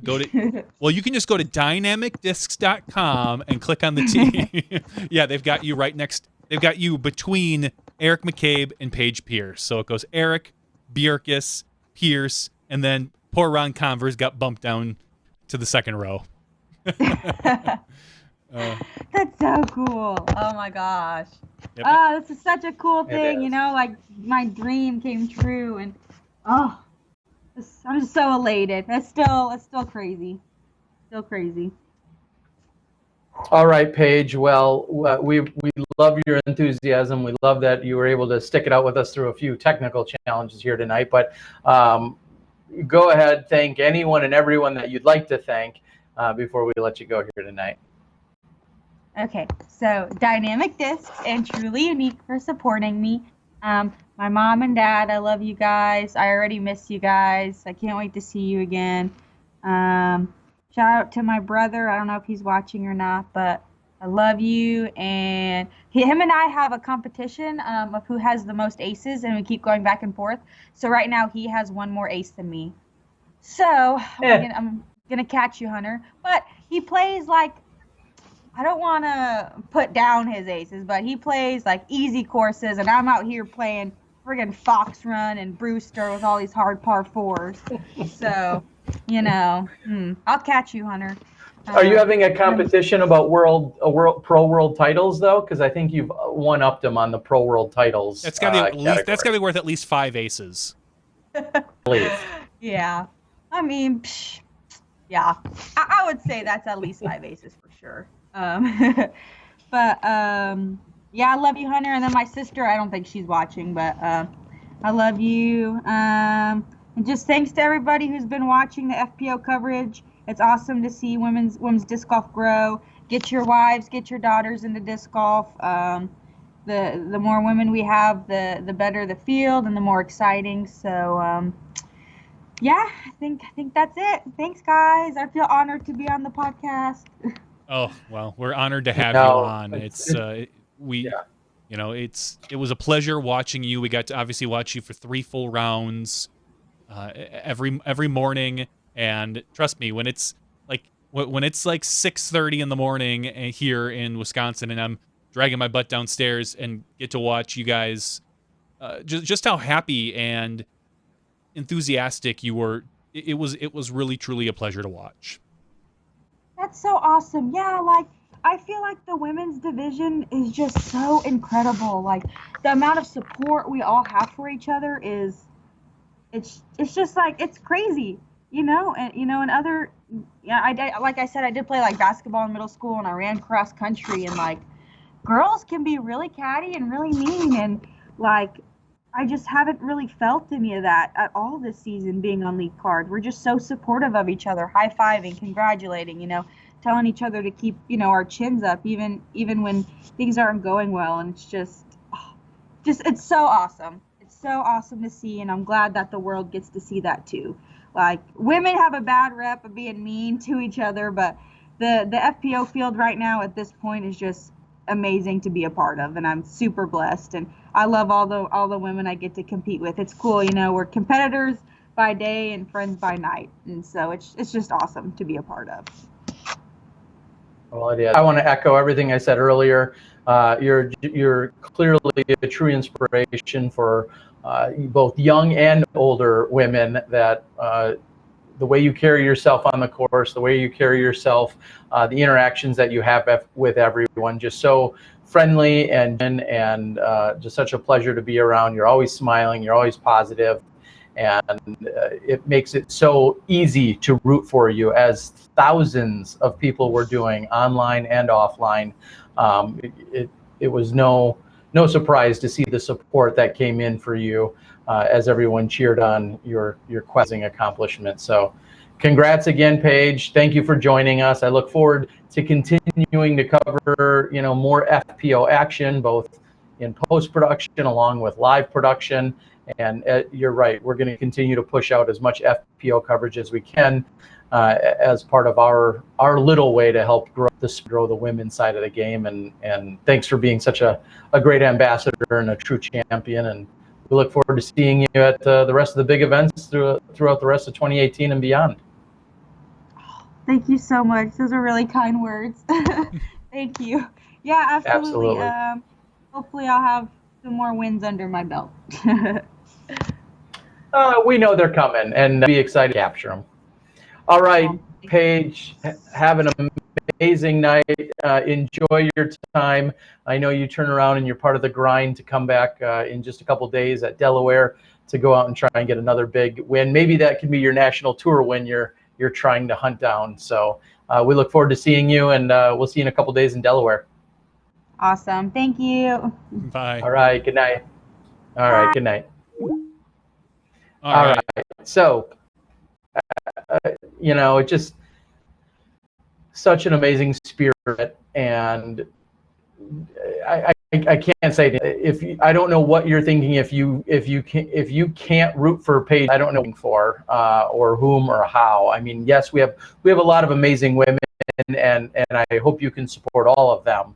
But Paige Bjerkaas has to be right up there with just this soul that just embodies everything I see in women's disc golf, and it couldn't be more fitting and more well-deserved this year. So congrats to see. There's some people talking about, obviously, the pictures on the PDGA site, and Paige's was taken right after, she tapped in and she's jumping up and down. Mm-hmm. I'm going to say, whoever's in charge of the PDGA site, Let's get a different picture for Greg. Really? Yeah, it's a. I don't know. It looks. That's a nice smile. I think it looks a little scary. I think he looks.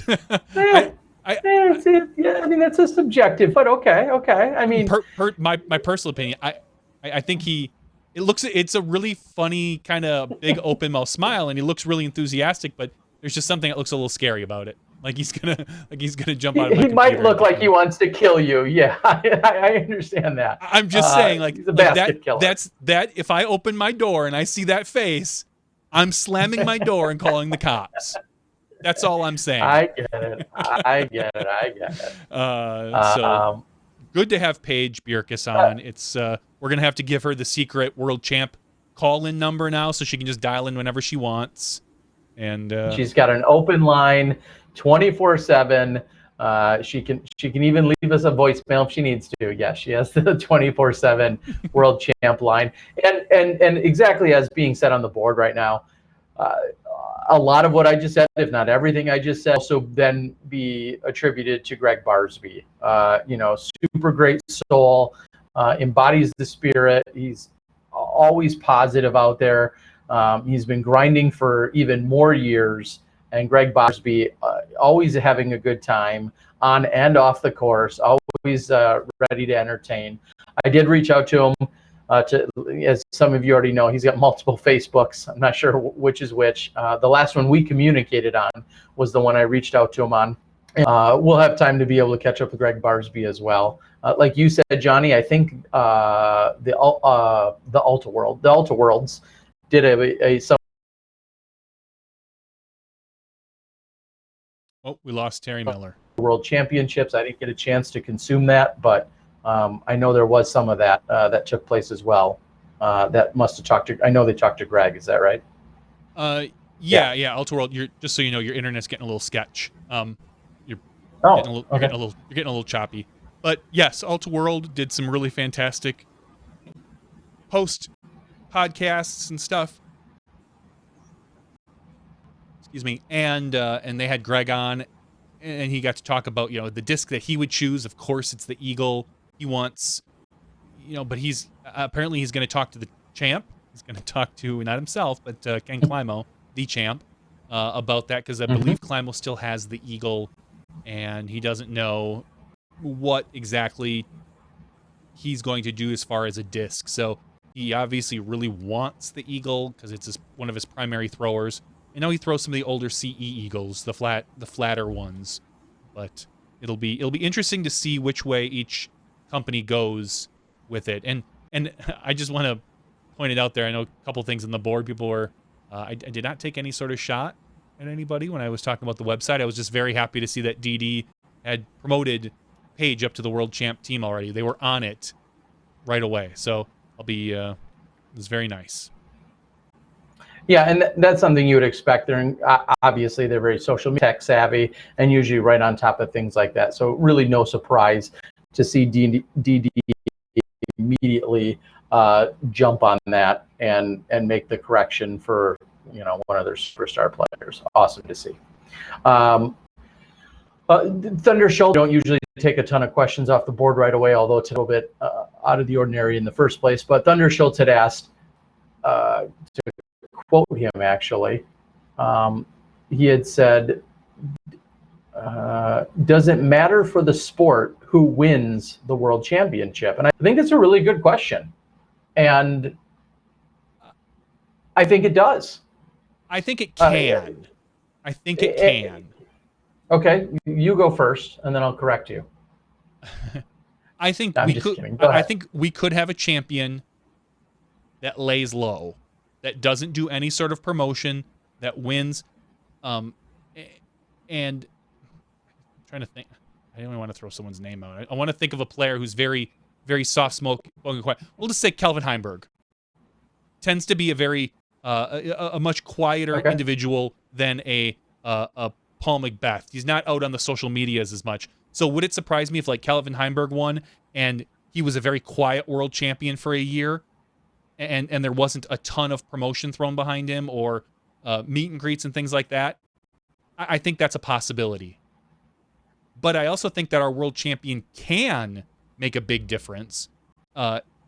If you have someone, we'll just say like a Greg Barsby, who is so much more outgoing and so much more willing to put himself into a position and throw himself out there to do these interviews and to maybe take the extra step, almost like Avery Jenkins did when he became a world champ. He really made a huge social media push. He got on Topps cards. He did a whole bunch of meet and greets and signings and stuff like that. He really pushed the world champion button quite a bit, and it was awesome.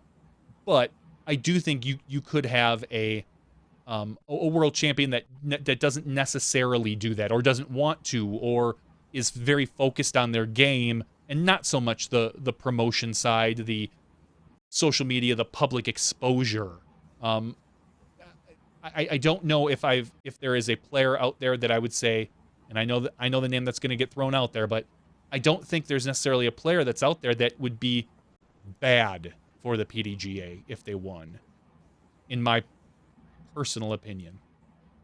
Go ahead and correct me, Terry. And that's, no, yeah, I mean, you said bad for the PDGA. Bad for the sport, or maybe someone that's, maybe a little less, like you said, social media savvy. And they don't necessarily have to be savvy, but we have players that have clearly embraced the idea of a little bit more of the self-promotion, which there's no shade being thrown there. I've named myself the disc golf guy. You have for to, crying out loud. I mean, I stole everybody's. We're not big enough where we have media managers and people that reach out. So you have to promote yourself. If you want that, you have to do it. Well, and I'll take it a step further. And so, by all means, in that sense, someone that happens to be a little bit more social media friendly, and I don't, friendly is maybe not even the best word, savvy or in tune with it. I think, two other great players that have to come to mind who are very soft-spoken and two of the nicest people on the planet, but don't do a ton of social media. You look at a Peter McBride and a James Conrad, who also happen to travel together quite a bit and are good friends.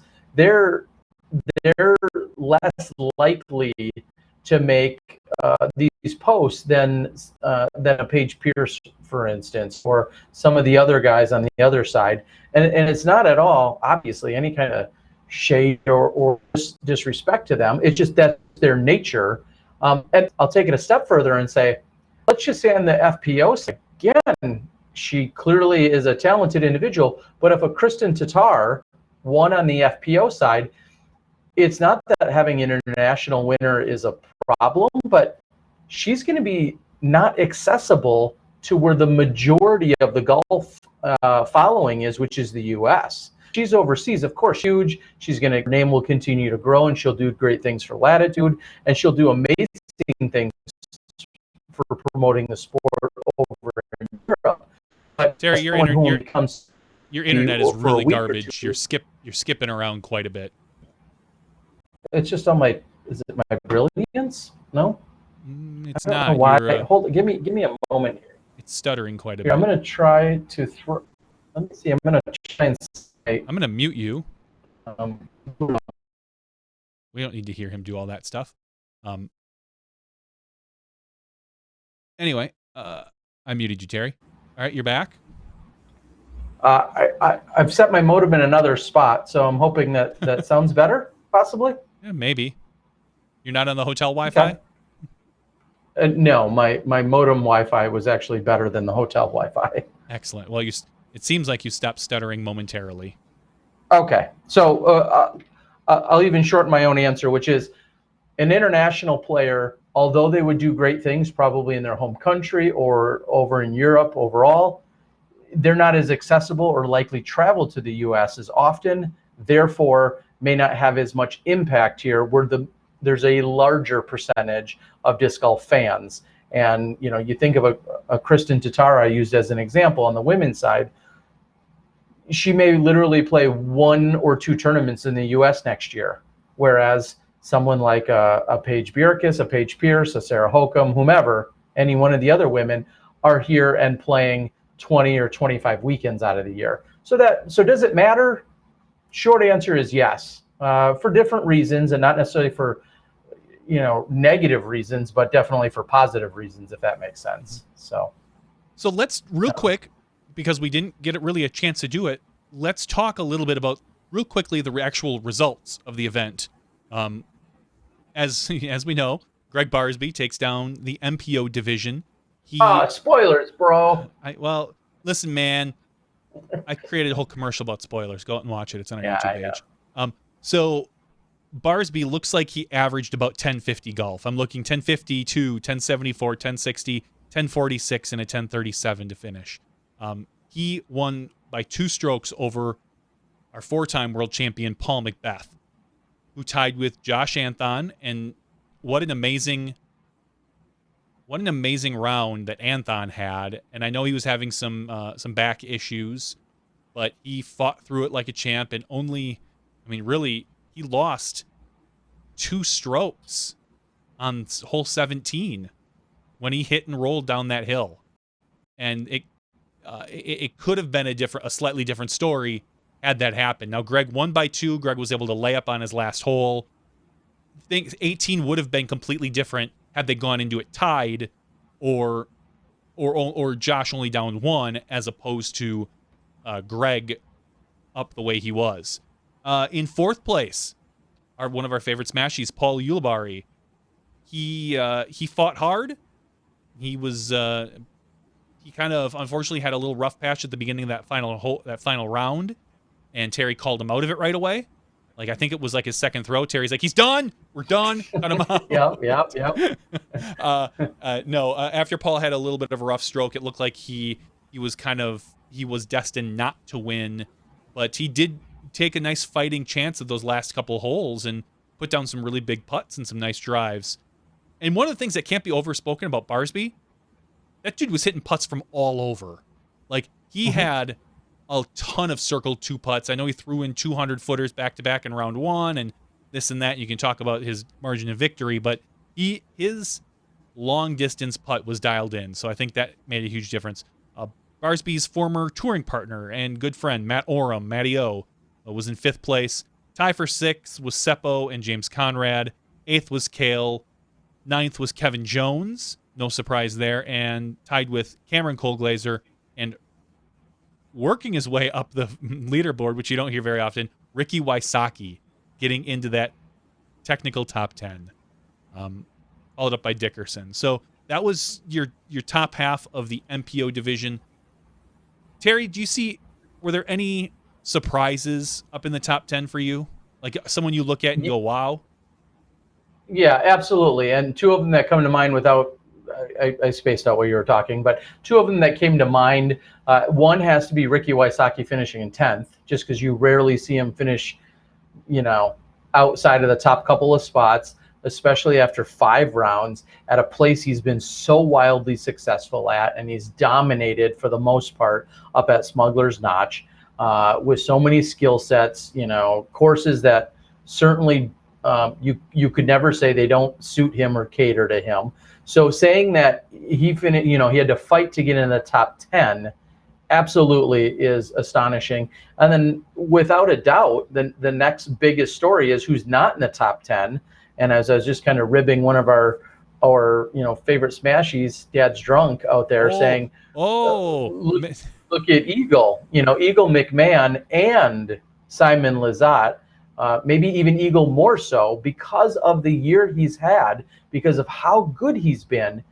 You have to absolutely make him a conversation piece, and it's not to pick on him, but you have to say what was going on with Eagle, and and it's really a compliment. You expect him to do well, to finish in the top few spots, if not win it. And he was really, after the second day, he was out of it. I mean, I watched him walk off Brewster Ridge, where I think he shot 3 under. I think that brought him to 11 under overall. And at that point, he was 10 or 12 or whatever it was off the pace. And that was it. Yeah, I thought towards the middle, I thought he could fight his way back to a top 10, but you kind of knew that it just wasn't his week. I have to wonder, sticking with Eagle for a few seconds, he took time off, comes out, plays the MVP, Then I believe he goes on to Nantucket. I don't think he played Doesn't there. play Nantucket. He didn't play Nantucket. And then goes to Worlds. And if you look at our winners, Bjerkaas, Barsby, last year, obviously Paige and Wysocki, you see guys who are men and women who are grinding. These people are not taking a lot of time off. I mean, Ricky took a few weeks off last year, but he had a pretty big season last year. And I have to wonder if, while it might be great for his 29 events that Ricky played last season, and you have to wonder if that time off, while it's good for his mental state, isn't good for his golf state. Having being on the tour, playing constantly, getting into that mindset of win or get that paycheck and get to the next event. I don't know if he was mentally in it. I wasn't there. I wasn't able to talk. We're not able to talk to him, but it's got to be tough kind of coming off the couch and then just getting back into the swing of things like some of these players are. Well, and another thing, and you talk about the grind and you talk about playing and time off, it's somewhat of a side note, but it's one I've thought about quite a bit. Last year's Worlds took place in June. It was the earliest Worlds we've seen in 20 plus years, the 20 years I've been around at least. It was the earliest Worlds we've seen in 20 years. Then you go to this year, and we go to the latest Worlds we've seen in 20 years, and it's in the first week of September. So if you want to think about where we are in a season, I know that just is, technically 2 or 2.5 months apart, but that could have been a world of difference when you're talking about the length of the season. It's 7 events possibly. Exactly. And so, and maybe that's just nothing more than a little coincidence, or it's not even a blip on the radar. But when I keep thinking about some of the differences and some of the things we see, that's a long span when you're talking about those two different events. So it was interesting to see Simon Lizotte similarly, didn't perform to his standards, to his capabilities throughout the week. Simon hasn't had nearly as dominating of a year as what we've seen from Eagle McMahon. So maybe the expectations weren't quite as high, but to not see Eagle McMahon at fighting for the title or even in that top 5 or that top 10 is definitely eye-opening. And we'll see how he recovers and comes back to, challenge for the next weekend and the next title. It'd be great to see him at the, not only these next Pro Tour and National Tour events, but USDGC is less than a month away. So it'd be interesting to see how he challenges there. I think he even said, there was a conversation that was had on the Facebooks about whether or not the Fox Run course restricted long throwers. If that OB was too punishing or too punitive, in the sense that he couldn't throw, he was restricted by how far he could throw because, he had to keep it more in bounds. And I think we could talk about those conversations all day long. Did he have that discussion? It was posted. Her name's Kara Lee. I believe she's an Innova sponsored player. I vehemently disagreed with her analysis. She had watched Worlds from afar. She's a pro player herself. Yeah. And she I'll say opened a rant talking about artificial OB and how much she hates it. And I could in no way, shape, or form get behind her side of things. And at one point, because I haven't had a lot of time, I thought, this is one of the few conversations I'll just find a way to not get involved with.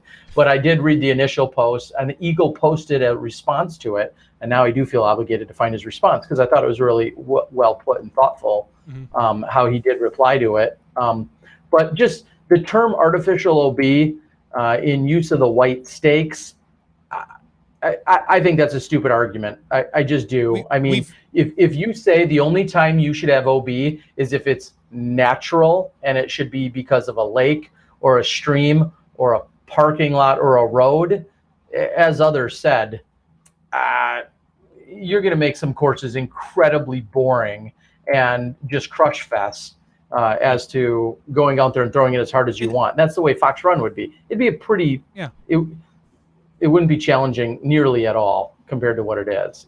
Correct. And I'm not opposed to having those type of courses. I've said before, I like that our sport caters to both styles. You get the beginning of the season, where you tend to be able to open up and not worry as much about OB, and you can really kind of throw the disc hard and not think of it like, oh, if you're off by 30 feet, you can get up and down yet. And I like how the end of our season becomes much more punishing as the players get more into their season and more dialed in, that you do need to make sure that you are more accurate. You have your, worlds, your MVP this year. USDGC will be like that with their artificial OB. We're not going to see that probably at the there's not going to be nearly the artificial OB at the the Hall of Fame, but no, I believe there is that type of OB at the Pro Tour Championships, where you're going to see that type of OB in some of the holes, and it's I don't mind it. I don't think this course punished a long player. I think it punished an overly aggressive long player. And look at Paul Macbeth, who is known for his aggression, who doesn't usually lay up, who kind of wants to get every extra foot he can, and is a lot of times willing to threaten OB for it.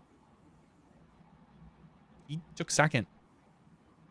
All right. So let me, after setting that up, I feel it's very fair and appropriate to read his exact response to what she, let me see if I made sure I correctly paraphrased her original, so we have a reference point, how she had worded it.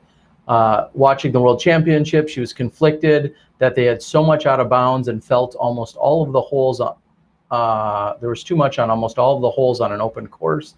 I don't think OB is necessarily a bad thing, as it is a test to their abilities. It takes accuracy control. I just think there should be a balance.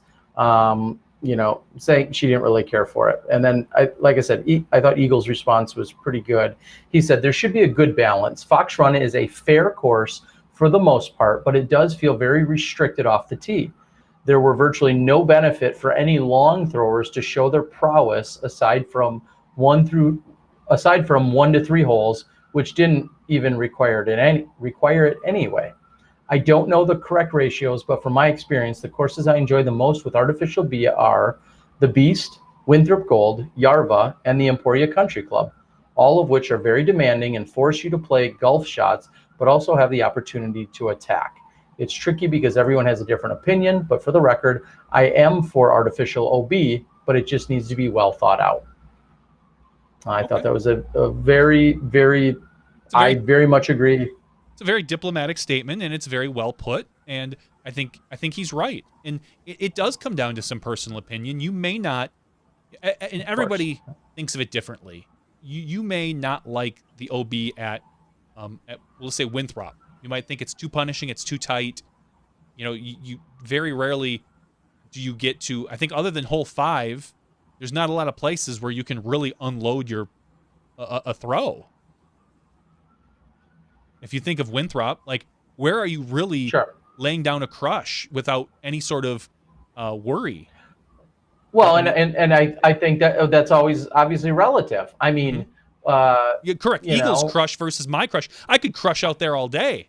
And I'm not. You're throwing your hardest on like 17 of those holes, and still not be near the basket. Exactly. And after 17 holes, I'm still only through hole 3, so that's really tough. After 17 throws, I mean. Yeah. So versus a Fox Run, I think everybody gets different where that line is, and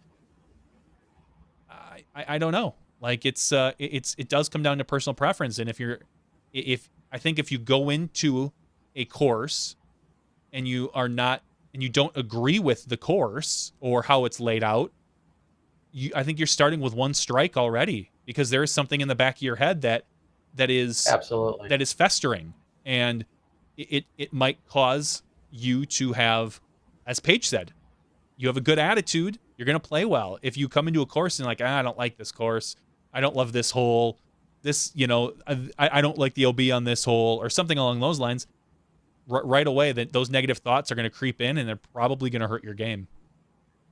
Yeah, they're definitely that could have certainly been part of it. I think I saw Eagle also make a post saying on his own, saying something about obviously he didn't play up to his own expectations, and he's hoping to reset his mind and to come into it with a better attitude. I think, it was something along those lines on his own page. So, and we've all right. It'll be interesting, and we'll just real quickly get off this, but it'll be interesting next year because he hasn't loved the Ledgestone courses either, and he's going to get his fill of Eureka next year, as well as whatever other course they decide they're going to play, Northwood or McNaughton or whatever they choose. You can't pick, and nobody knows where 2020 is going to be yet. So exactly. So and he said, I think he even specifically referenced Ledgestone, Peoria and that area for the World Championships next year, and saying, those may not be my favorite courses, but I'm going to have a mental refresh and go prepare accordingly. So good, because the sport is better. The sport is better when he's playing as well as he can. Without a doubt. All right, so moving on to the World Championships on the women's side, of course, we mentioned Paige Bjerkaas as your winner. Maybe the same question could be asked. Anything that you think of on the women's side that was astonishing or earth-shattering or just crazy? Anything that jumped out at you there as we round out? Go ahead and, I'll read off our top 10 quickly. Bjerkaas, Pierce, Weiss and Sarah Hokum, Jessica Weiss, Sarah Hokum tying for third, Rebecca Cox in lone fifth place, Katrina Allen fighting really hard, finding herself back up in sixth after a relatively rough start, tying with Zoe Endike, Natalie Holokoy finishing in ninth, and then Wisconsin's own Haley King ties for 10th with Madison Walker. So those are your top 10. Finishing right behind them is worth certainly pointing out Lisa Fakis, who we saw just last year, I think finished second or third. And then Elaine King along with Holly Finley. So that rounds out your top 12 or so. I think anything crazy there? No, I mean, it's a little surprising to see Rebecca Cox up there, but not the way she's played recently. I mean, she's been on a pretty good tear, but to see her beat the likes of Elisa Fakis, Madison Walker, Elaine King, who just in general, their experience, I would have thought maybe might have pushed them a little bit higher than her, especially at courses like these that they're probably pretty used to.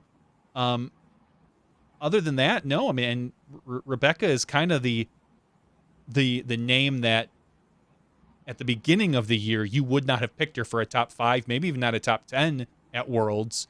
But we've seen the way she's played the past month or two. She deserves to be there. She has a wonderful drive and usually a pretty good putt. She puts a lot of power behind things, and she's fairly accurate.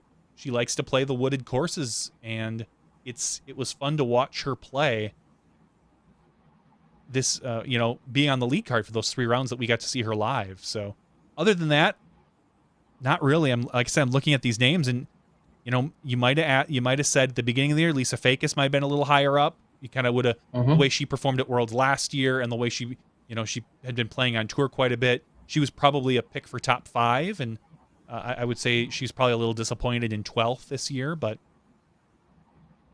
no, I think the women's field played out. I'll say no, not many people I'm sure picked Bjerkaas to win, but they thought it was going to be a Hokum-Pierce battle, and it really came down to it was a different Paige Hokum battle that we saw. It was a Bjerkaas Hokum, and no, I don't think there's a ton of surprises in the FPO field. What do you think? No, in terms of surprises, I mean, again, Paige Bjerkaas certainly stepping up and just taking the bull by the horns there to have a great week at the right time. Lisa, as we said, probably a little bit lower than she expected for herself. When I do the, a sort by PDGA rating, things for the most part fall in place.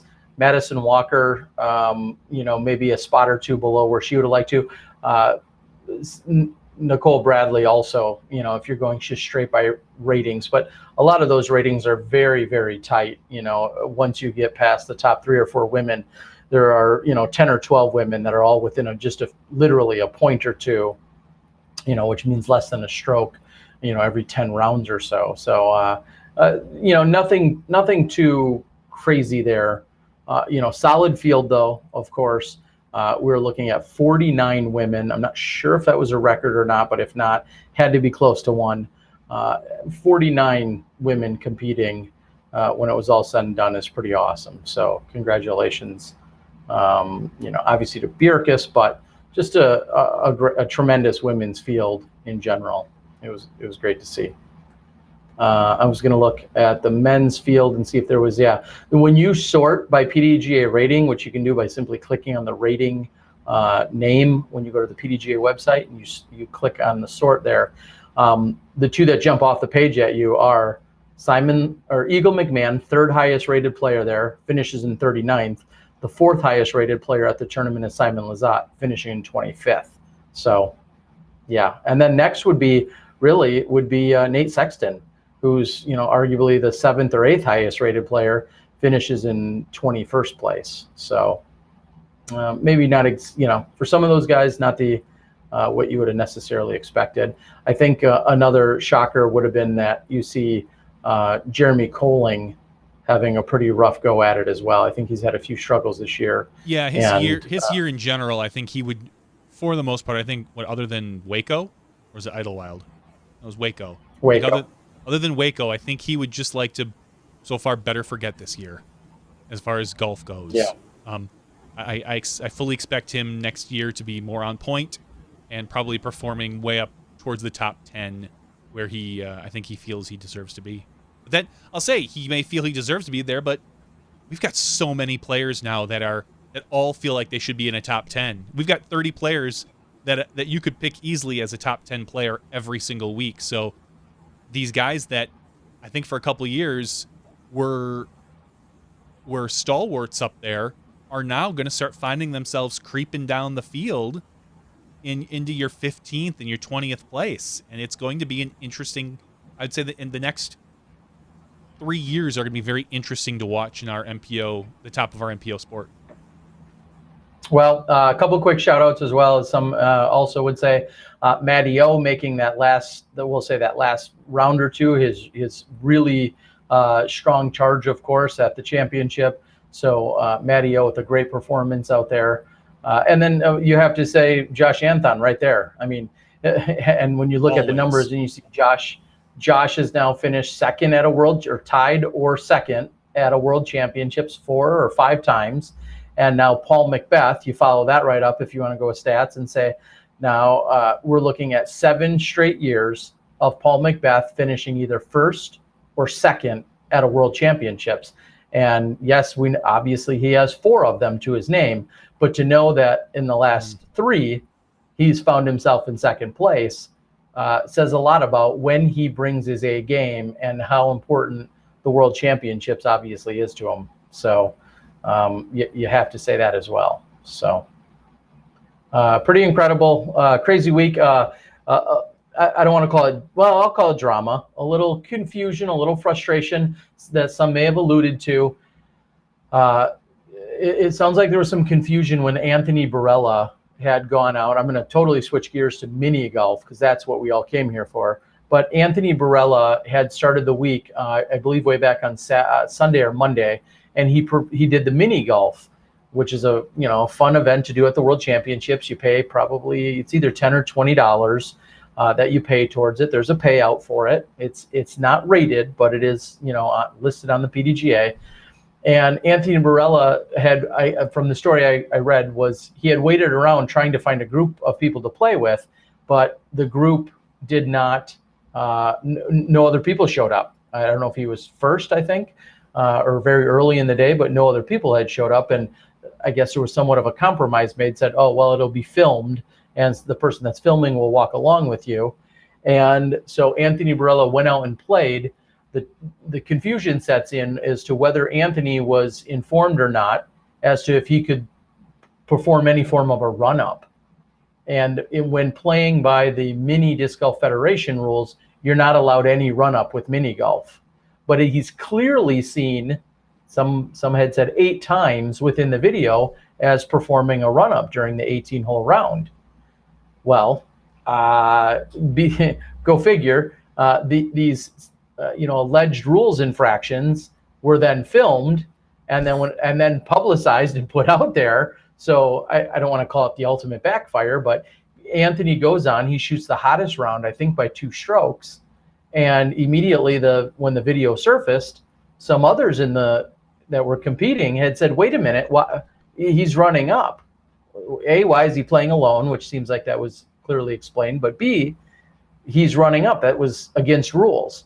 And so when it was all said and done, Steve Rico had brought this to the attention of the PDGA. I think he had a brief conversation with Michael Downs, and I don't know all of the details, but there was a conversation had. And then at the awards ceremony, it was ultimately announced that there would be a co-championship, in that Steve Rico and Anthony Barella would be co-champions. And so some of you saw my live feed and were very confused by it. Steve Rico essentially got up there and said, thanks, but no thanks. Anthony Barella, you can be deemed the world champion. And clearly there was some frustration on Steve Rico's behalf. He didn't feel like it all maybe necessarily shook out the way it should have. The way it should have. I mean, I don't know how the competitors were because that's a rule I've never personally heard of. And correct. How were they notified of this rule? So was it handed out in a pamphlet? Was there like, okay, here are the rules of mini golf, and he wasn't given one, he didn't look at it, he didn't read it? Because if they were clear, here's my personal take on it from your information. If they were clearly stated and there was something clearly posted or in your caddy book or whatever about it, like it or not, Anthony Barella should have been disqualified. If it wasn't clearly stated and there was no clear-cut decision, and it's just kind of like don't you know those are the rules? Then I'm behind Anthony Barella and I say, well, no, I mean, something like that should probably be posted if it's a weird rule. So maybe you have more information on that. I'm looking for the exact details right now as to where I had read a few more of the details. I mean, I hung out with Steve Rico a little bit, but we didn't get into a lot of that. I know he was obviously frustrated, as many of you saw during the. And this, take the credit for what it's worth. As posted on the Disc Golf debate group, which for as much as sometimes I discredit that group because some of the debates are just so ridiculous, call it what it is. He had said that that Michael Downs of the PDGA explained the rules to every other participant in the tournament, that there was no run-ups. So all the other participants did not have the advantage to run up. Some players were even asked if run-ups were allowed, and he had said no. So the problem was, it sounds like it may have been a lapse in notifying Barella, maybe because he was the first player of the day. So that immediately just creates a no-win situation, because if it was in fact a mistake on the tournament's behalf, penalizing Barella is unfortunate, and I can understand some would say that's not really fair, because like you just said, if you didn't necessarily know that rule, how would somebody assume that when they walk up? But then all the other players, maybe had a slightly different set. I almost hate to even repeat some of this, only because I don't know every detail. It's hearsay. Correct. Some of it is hearsay, but that's where it sounds like therein lies a lot of this confusion. And like I said, I don't feel like there's a clear-cut, black and white, for sure, obvious answer here. There's a little bit of the timing, and it's a little bit of who made what mistake, and so therefore, what's the perfect solution? I don't know that there is one. I just know that there was some confusion, and there definitely was some frustration, and understandably so on Steve's part. The question is, should Anthony Barella have any confusion or frustration if maybe he wasn't notified of the same set of rules? I don't know. Yeah, those rules should, I'll say this, the rules should have been posted somewhere. And maybe they were, maybe they weren't. You can't rely on verbal instructions to be given at something like this, because things happen, people get mixed up and confused. Hey, I'm part of a group of 4. The other 3 hang out there. I take my mini. I'm like, I'll be right back. I'm going to go get some water out of my car. Rules are explained. I walk up, no one's paying attention. I do 2 or 3 run-ups and someone's like, hey, dude, you can't do that. Like, I would so much rather have a hard copy of whatever the particular rules are, because we've seen in the past some of the other events, putting changes every year. There are different rules virtually every year. There's a different putting competition for Worlds, which is why I kind of think, like, when you're the putting champion, I hold so much less esteem. It's a very nice title to have, but it's kind of like you won, as Climo used to call them, you won the reindeer games this year. Like, it's always different. There's no conformity to it, so it's hard to say, hey, I've been this consistent for the past 10 years, but ultimately, if you've won 10 years, you're probably really good at putting, because it changes every year and you're still good. So exactly. I was going to say, somebody has to win. I'd rather it be me than the next guy. I don't care what the rules are. Somebody's got to win. Hands down. I know, but I'm saying that especially for putting, the rules seem to change every single year. And this year, for instance, you had to make a comeback putt, which we've never seen before. So we've seen a variation of that, but yes. Correct. So we've hard copies. That's important. And I think one of the challenges, there is no fault to this. There's very little. Well, and one of the challenge is that I believe at some of our world championships, and I can't decipher exactly which ones it has or hasn't been, but at some of our world championships, the mini disc golf federation sets it up or administers it, and they play by their rules, which has a clarification such as no run-ups. Mm-hmm. So if it's administered by them one year and maybe not the next, there again lies an inconsistency where then we can have some kind of challenges or problems. And I think that was one of these situations where they've run it for a number of years, they've administered it or played by their rules, but then maybe not all of those rules were relayed, because believe it or not, the Mini Disc Golf Federation does have a slightly different set of rules than our regular PDGA does. And then Mini is such a unique, experience in itself that, of course, not necessarily all the rules are exact or translate. So at any rate, that was some of it. I know a lot of people asked about it. I'll segue over to when, you say reindeer games, it was Matt Bell who, after winning Worlds, I think it was Matt Bell, after winning the Worlds doubles, or maybe it was James Conrad, one of the two had said something about, Climo may call these reindeer games, but I'm glad I still won. And that was a term, phrase he used many, many years ago, but there are a lot of extra fun games. I think we talked about them a little bit last week already, who our winners were. And so congratulations to all of them. Extra little excitement, way to win a few extra bucks and show just your overall athleticism out on the disc golf course. So hands down, when I went to Worlds, I played them. I had fun. Climo saw them as side games when the main competition was the World Championships, and that's why he kind of said that. But ultimately, I would rather win them than not if I'm playing. Yeah, well, it's certainly a good time over there. So, all right.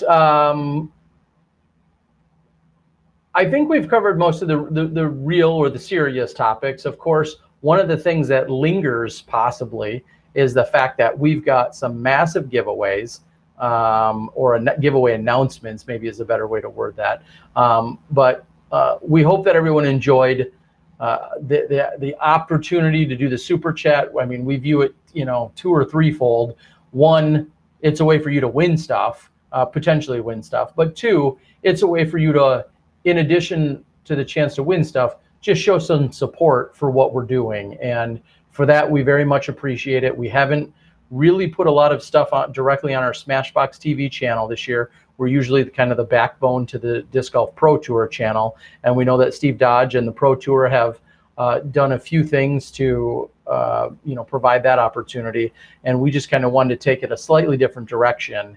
And we really appreciate everyone jumping on board and getting excited, and again having that chance to win some stuff. And thank you to Johnny for administering a good portion of that. There's a little legwork on my end, but Johnny definitely had the lion's share of the work on that end. So let's give some stuff away, Terry. Let's do it. All right, the way we have things set up. Too late? Is it too late to add a name? Someone had sent me money and said they couldn't figure out the super chat, but they were super happy to still donate. And his name was to be added 5 times. And he said, if it's too late, it's too late. If it's not, it's not. If he truly did message you before, because I'll say this. No, he did. And we didn't advertise this because it's a lot harder to bring in different sources. I did have one person reach out and PayPal me, and I put his name in. Exactly, and this was a similar situation, and we should be very clear moving forward if this happens again. We're sorry that anyone wasn't able to get it figured out or was maybe a little frustrated by it. But all right, hurry up and give me the name. I know, I was just trying to find it here for you. All right, I will PM it to you, and then we'll make sure that he's included. He graciously said it was not life and death if he got in, but since you're doing the drawing here and now live, I am. It's good to have it there. Yep. And so as I was saying, because of the way Terry's remote and we've got some things set up, I don't think I'm going to be able to actually show what's going on. So I'm just going to do some random drawing here on random.org, and I'm going to give away stuff. So the first thing we're going to give away is the DD disc. Now, DD was kind enough to volunteer a disc. Bobby said, he's like, yep, I got something for you, no problem. So we're going to start out with the DD disc because we had Paige Bjerkaas on, and as I say, if you talk to Bobby and maybe you wait long enough, as I say, I don't know when those Bjerkaas discs are going to come out. So, but here's what I'll say. If you get a DD disc, call back and go get a Bjerkaas disc, whatever it is. So let me ask this. I mean, is it worth separating this all out and then officially pushing this into after show, or are we just going to call this one big show tonight? One big show, no after show. Let's do this. Right. We promised we'd do it on the podcast, so we're going to do it on the podcast. Somebody make a mark of it that it's whatever time it is. Somebody make an official I'm writing mark these down too. So, all right. So our first winner, Dean from The Perfect Flight. Okay. Dean from The Perfect Flight. That's his YouTube name. Dean space from space The Perfect Flight. All right. So congratulations, Dean from The Perfect Flight. Again, I'm going to put all this out on our Facebook page so you'll be able to check it out. Someone just put a message on one of our YouTube saying, when was the drawing? And I just messaged him like, it's tonight. It's tonight. We're doing it tonight. So our second prize of the night is going to be the Disc Golf Center gift certificate. So that is a $100 Disc Golf Center. Seriously? Yeah, gift certificate. $100 gift. And it better not be Frank Reynolds. He won the first two. He won day 1 and he won day 2. So Frank, if you win again, I'm calling shenanigans. I swear I will redraw if Frank wins again. All right. Well, the only disclaimer is if there's a T_BARE, that's not me. I swear. That's a different. All right. So the next winner. Dang. I know. Wow. Tony Boyko. Boyko, who won a previous day as well. Not this thing, but he won, I think, the Keen shoes. So Disc Golf Center he won. All right. Congratulations. Thank you, Disc Golf Center, for reaching out and being a part of this. Obviously, it means a ton. So the next thing is the Infinite Discs $100 gift card. What? Can I get in on this yet? No, you can't. Let me get in. Yesterday it was Wannabe Mia 2. I'll donate, I swear. I'll pay. And all right, so that is going to be. I'm scrolling way up. I had no idea we were giving away this much awesome stuff. I seriously didn't know. I would have advertised because I didn't tell you anything. So this one is Lythros, Lair, Liar, THOS, Liar those. So congratulations, you win the $100 gift certificate to Infinite Discs. All right, so that's Wow. awesome. Thank you. Awesome. Thank you, Infinite Discs, for reaching out and, again, being part of the broadcast. It again, this means so much to us. You can't even imagine. So now, next prize, Will Schustrick and DGI. So DGI, as you know, is Disc Golf Instruction. Disc Golf Instructional. I think it's Disc Golf Instruction. Will is giving away a free form check. So what you do is you record your video of you throwing. He will break it down. He will show you why you're only throwing 712 internet feet, which is equivalent to 201 feet, actual feet. So he will break it down for you. And day 2's winner was RSW Golf 83. So we are going to get today's winner. And that is, make sure I got the right number, Big Moose 134. Big Moose 134. Congratulations. And for all these, you can reach out. We'll put them on Facebook. Please get in contact with us if you have this. So congratulations, Big Moose. If you're a Big Moose, it sounds like you maybe need a little help with your form. We'll make sure we get that to you. And our next one, getting in the way. Yeah, our next one is a $30 gift certificate to Black Ink Discs. So if you're trying to find that special something disc, you like their commercial, their special someone, this will be a very good $30 gift certificate for you. And that is from our day 2 winner was Chris Goodrich. Let's find out who today's winner is going to be. Today's winner is, he's on the board, I think, Ryan Pilcher. Ryan Pilcher! Congratulations, Awesome. Ryan. Huge Ryan smashy. Pilcher. We really appreciate it. So you have a $30 gift certificate coming your way to Black Ink Discs. All right, we got two more things to go here. This next one is donated by... At least. Oh, wow. Our next one is donated by the guy sitting this way. It is a Keen pair of shoes. Keen supports the disc golf guy with, every year, and Terry turned around and took some of those and kindly helped donate. Terry was the very first person that said he would donate something, and this is what he's donating. So a pair of Keen shoes is coming your way. Day 2's winner was Tony Boyko. What was that? Your choice of Keen shoes. Yeah, your choice. You will receive a gift certificate code from me. You log into their website, and then you can get any pair of shoes that you want from their website. And that includes, like, if you want to get crazy and get a $200 pair of boots, you can get yourself a $200 pair of boots. Anything you want from their website, 100% free, 100% free pair of shoes from their website. All right. Our winner of the Keen shoes, Disc Baron. Baron. Nice. I've seen him on our board. I don't necessarily know who he is, but congratulations, Disc Baron. Disc Baron had donated, was a $10 donation to our cause. So thank you very much, Disc Baron. Well, at least let me put it this way: the way I sorted it, it was $10 this time. He might have donated 3 or 4 times, because we saw some people. I've got Derek Billings' name is in here 3 different times. I've got a Dana Vici. There's right there, down a little further. He had at least 2 $10 donations. So his name was in there. More than that. Yeah, his name was at least in there 20 times that I saw. All right, so thank you, Disc Baron, and thank you for your support. I believe you support the Disc Golf Guy video blogs. If not, I may have just called you out, but I think you do as well. So we appreciate that via Patreon. So the final giveaway that I have is the Dude package. So Dude was kind enough to send a couple packages. Day 1, I think, was shorts. Scott Elam won that. Day 2 was the I think the polo, and I don't know exactly what day 3 is, but day 2, Adam J 27655, which I'm going to take a wild guess and say that's his PDGA number. He won the Dude package. So we are going to give away the third Dude package right now, and that is going to be, it's someone way up at the top, someone who only gave a little bit. Brandon Lett. Sweet. Lett. Oh, wait. I'm wrong.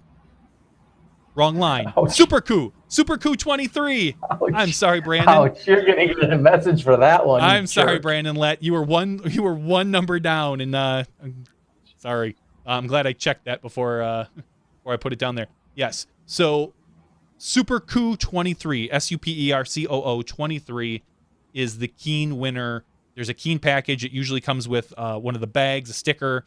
I don't know what Days 3 package is off the top of my head, but it's usually a couple pieces of clothing. I will get you in contact with Chris Finn, who so happily supported us, sent out an email, and literally his response was, yes, anything you want. What do you want? I'd love to support you. So it's sponsors like these that really help us out and make sure that we can continue to bring you the live disc golf that we were able to bring you. And let me tell you, it was some awesome live disc golf this week. All right. Well, then congratulations to all of them. And also, first and foremost, Disc Baron, I hope his keyboard just stocked. 2 more $10 super chats just came in just now. What? So from Disc Baron. So thank you, Disc Baron. We seriously, we just really, really appreciate it.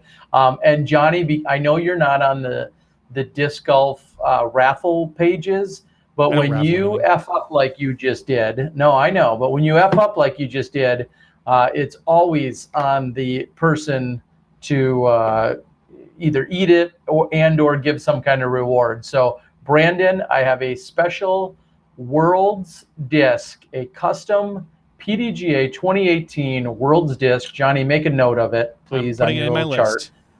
I will send you a Worlds disc for Johnny's F up there. So we'll get that sent out to you. The funny thing is, I know, it was an honest mistake. But I have him sorted, and he is the 10th person in line, and the number was 10. But that doesn't necessarily mean he had a couple. He was a $10 giver, and unfortunately, there's a couple $1 ahead of him, and then there was a $5, so they get 5. All right. Well, either way, Brandon. We will make it up to you, Brandon. You are getting a Worlds disc. Thank you very much. I'm not going to make any more mistakes because I am all done with the giveaways. All right. Well, then let's do one more in addition to what I just did for Brandon to make up for that. We can go 2 ways with this, and I think I know which way it'll go. We could either give one more randomly out of all of our super chatters, or we could give one more randomly out of everyone that's listening tonight. I guess there's not really a good way to do that for the people that are here right now. Guess there's not really a good way to do that. Well, it looks like hopefully you were a super chatter. So Johnny, I'll say go ahead, hit the generate button one more time, and that super chatter will get a Worlds disc. I purposely bought a couple extra Worlds discs, had some of them signed by our world champions, and I'd like to send out a disc to someone in addition to all the other super chat. So sponsorship coming from the disc golf guy. Johnny, generate it one more time. I just did, and it is Steve Simison. Steve Simison, Simison. Steve Simison. Simison? That's his login. Signed champion disc? Champions disc? It's not a champions disc. I don't remember what plastic it was. No, as it was signed by the champions. Yes. A disc golf 2018 Pro Worlds custom stamped and autographed by the world champions disc, and I will get that shipped out myself. It'll be another week or so, but I'll get it shipped out myself. Steve Simison, like surrounding Steve Simison, like 2 up and 2 down. I don't know if you want to say any more names that didn't already win. Baron. Oh, okay. Well, he must have super chatted 6. I just counted. He super chatted 6 different times with like different amounts. So thank you, Disc Baron. A bunch of $10 ones it looks like, and we really truly appreciate it. You were this close to winning again on each side. So it pays to donate, I think. Yeah, way to do it. Just ask Frank Reynolds, who gave I think $10 each day and won $200 gift certificates. Dang. So before we go any further with the thanks and the accolades and the appreciations, someone I mentioned a couple other times during our broadcast, but also I want to make sure we mention here tonight. Our SmashBoxxTV crew stayed with David Diaz from Texas, and he was a gracious host. He was unbelievable. He reached out to us before the World Championships, asked if we could use any assistance in some of our lodging plans. There was some uncertainty originally, but then ultimately I messaged him back and said, absolutely, we'd love to. He's a self-proclaimed super fan of disc golf, and I'll say our crew and our equipment kind of just engulfs an entire condo in this situation, and he was graciously patient and willing to work with us, and then give up lots of his space. In fact, for him being the official owner of the condo for the weekend, he very much relinquished quite a bit of his own privacy and his space to our SmashBoxxTV crew. And so, David, we very much appreciate it. It means the world to us. And thank you for your hospitality. And I'll follow that up by saying, I've been very blessed in even some stuff this week for me and in general. And this has happened in the past. And some people have asked, and say things like, well, I can't necessarily donate money, or I don't want to do a monthly Patreon, type situation. And we understand everyone's situation is a little different. I've had now a number of people throughout the years say, I'm a Wyndham's rewards owner, or I've got X amount of credit card or hotel miles or points or rewards types thing. And I'll tell you, reach out. If people have reached out and said, hey, I can't help, but I can offer 3 hotel nights at such and such tournament. I'll tell you, all of that, we appreciate each and every bit of that. It certainly goes a long way to helping out our crew. So I'll just throw it out there again that lots of different ways, if you're so inclined and you want to find a creative way to help us out. Stuff like hotel nights or a huge discount. When I'll admit, we were at the Idlewild and someone from on the staff had said, hey, we got someone that can help out with a discount at a hotel chain, and it's a chain, and it was a very, very friendly discount to us. A huge discount is just as good as a large Patreon contribution when we can go use it at a place like a hotel chain. So thank you, David. Thank you, Smugs, but mostly thank you, David, for the assistance on that end. We really appreciate it. All right, Johnny. I just put the winners out on Facebook so everyone knows, so they can reach out. Reach out to me via Facebook. Reach out to me via my email, john@smashboxx.tv. I will make sure to get you in contact with the correct distributor of that, depending on what it is, and we will get you all set up so that we can make sure you get the prizes that you so rightfully earned. Exactly. So thank you to all of them. I would say for less than 5 minutes, if anyone has any additional questions, you can throw them up on the board, kind of as we do in our regular after show. But we'll field just a few questions, and then after that, Johnny and I can start wrapping things up here. It's been a great week at the World Championships. I'm looking forward to transitioning over to Delaware. The next event, the next national tour in this case, the next pro tour, U.S. Women's is coming up, U.S. DGC is coming up, Hall of Fame Classic. There is so much stuff that's still going on, and we're looking forward to all of it. All right, a couple of quick things. Terry, basket giveaway anytime soon. You know what? I think I may have the most unique opportunity in my life to go, if I have enough battery power, which I think I will, I may go do my Disc Golf Guy basket giveaways in Times Square. I'm not that far from there. I think doing a basket giveaway would be strange, but yet still perfectly fit in Times Square. So that may happen on my Disc Golf Guy channel yet tonight. Stay tuned on that. Why are you not going to be at USDGC? Manny asks, the USDGC is going to be live this year, hosted by Fulcrum Media, who otherwise is, I think, somewhat famously known for, or regularly known for, covering Ultimate. Innova has contracted with them to be live the last 2 days of the USDGC. Therefore, you have to assume that big announcement's got to be coming sometime soon. now that Worlds is done, they're the next major. They're a month away. The next, the U.S. Women's is coming up, but yes. Yeah, It's kind of My surprising apologies. we haven't seen more details about it. But yes, they're going to be live.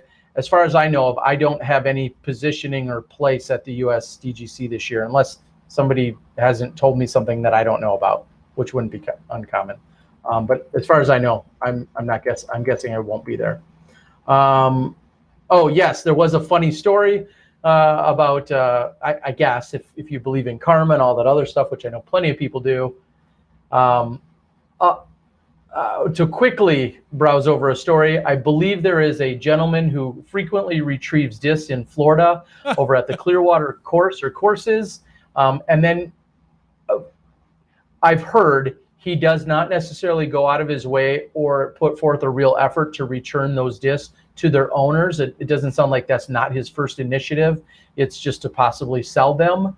Well, it sounds as if he was specifically the person attacked by an alligator yesterday, which it sounds like too bad. It sounds like they've pulled the alligator and restrained them and are possibly euthanizing them. They did, two of them. But he was in the ponds around the Clearwater, Florida courses, in the ponds retrieving discs, which I guess he commonly does, and doesn't necessarily, like I say, make an effort to return any of them, which is a whole nother debate for another day. But he was attacked. Doesn't sound like life-threatening. It sounds like he's fine. But that was kind of an interesting story that took place down in Florida that was worth mentioning. Best food at Smugs. I didn't get a chance to. I ate out of the fridge most of the time, so I'm not a good person to ask for that. He wasn't You guys know anything about the platform USDGC will be live on? Like we just said, I don't know if they, Johnny, you would know more than I would. Do you know if they normally push straight to YouTube or maybe some other streaming platform possibly? Do you know? I don't know offhand where Fulcrum Media usually pushes to. My guess would be YouTube. I know Ultimate has been on YouTube before, and I think that's where some go, but I don't know if that's where Fulcrum particularly pushes. My guess is that it's going to be on YouTube, or you'll find it on the USDGC page via some other stream. But I will say this, and if anyone's listening from any of our USDGC, not putting it on YouTube would be a huge mistake, as you have so many devices that can very easily stream it. Everything from your Rokus to built-into TVs to every gaming system. Every phone has YouTube on it. Putting it on something else will cause nothing but headaches, because when someone wants to watch it and they want to push it to their TV and it's not as simple as a button that they're used to, you will hear about it. So, okay. Hear me now, forget me later. That's a horrible accent. YouTube is the place to do it. All right. It has become so ingrained that I believe even on a TI-85 calculator, you could watch it if it's pushed through YouTube. So don't quote me on that. All right. Darren LeMay, Dad's Drunk, asks, why do I get so much hostility every event when I ask for scoreboard updates? It's literally only a suggestion, and it seems like a damn good idea instead of us watching. Do you want to answer that, or should I, Johnny? Go ahead. We want to put them up there. Of course, there's been now a ticker that's been added, thanks to UDisc. So the ticker has become more common than not for it to be on the lower third of your screen. There's always a fine line of how many times you're going to update it. I feel like sometimes, and me just as an announcer, I feel like there's been some times where I'm like, I'm sick of seeing it. And then there's other times where I'm sure we don't show it enough. You just got to take the whole idea as there's 2 or 3 of us doing a million things. So it's not that it's a bad idea, and you shouldn't be met with hostility. Maybe we give you a little pushback, maybe because we know you. But it's funny because what feels like sometimes too much to me on one thing may not feel like not enough for others. There's a fine line. Some people are just tuning in. Some people have been there all day. Everyone's, viewing and listening experience is a little bit different. So I don't know if that answers you or not, but and there I know, you go. and here's what I say. A lot of people are like, I've heard before, I'd love to see the top 20 scores, being able to scroll through 1 through 20. I understand, that's great. We don't currently have that capability. We can show you we can show you any particular card, the top 4, the top 10, and I think the top 12, which is not much difference between 10 and 12. Top 12, which, yeah. Or top 12, man. And that's unfortunately, or fortunately, that's what UDisc has programmed for us, and I'm not about to ask them to go above and beyond because that is good. Now showing it more often like I said, is tough. We have certain time constraints. There are times, we go to commercial and then we come right back. And if there's downtime, that is always a very good way for us to fill it. We'll throw the scoreboard up if we can. We try to do it as frequently as possible. But you're right, it doesn't always happen, and there are times we do laps. Sure. Yes. All right. Is Worlds going to be? I think I'm losing my spot. Is Worlds going to be 5 rounds next year? That's I think 100% unconfirmed one way or another. And if there will or won't be a final 9, unconfirmed. Dan Harbeck, did I win something? No. You win super amazing Patreon and all around amazing supporter of us at Smashbox Award. I don't think that pays well, but in fact, you lose money on that because you're so supportive, but we do appreciate it and you get a shout out.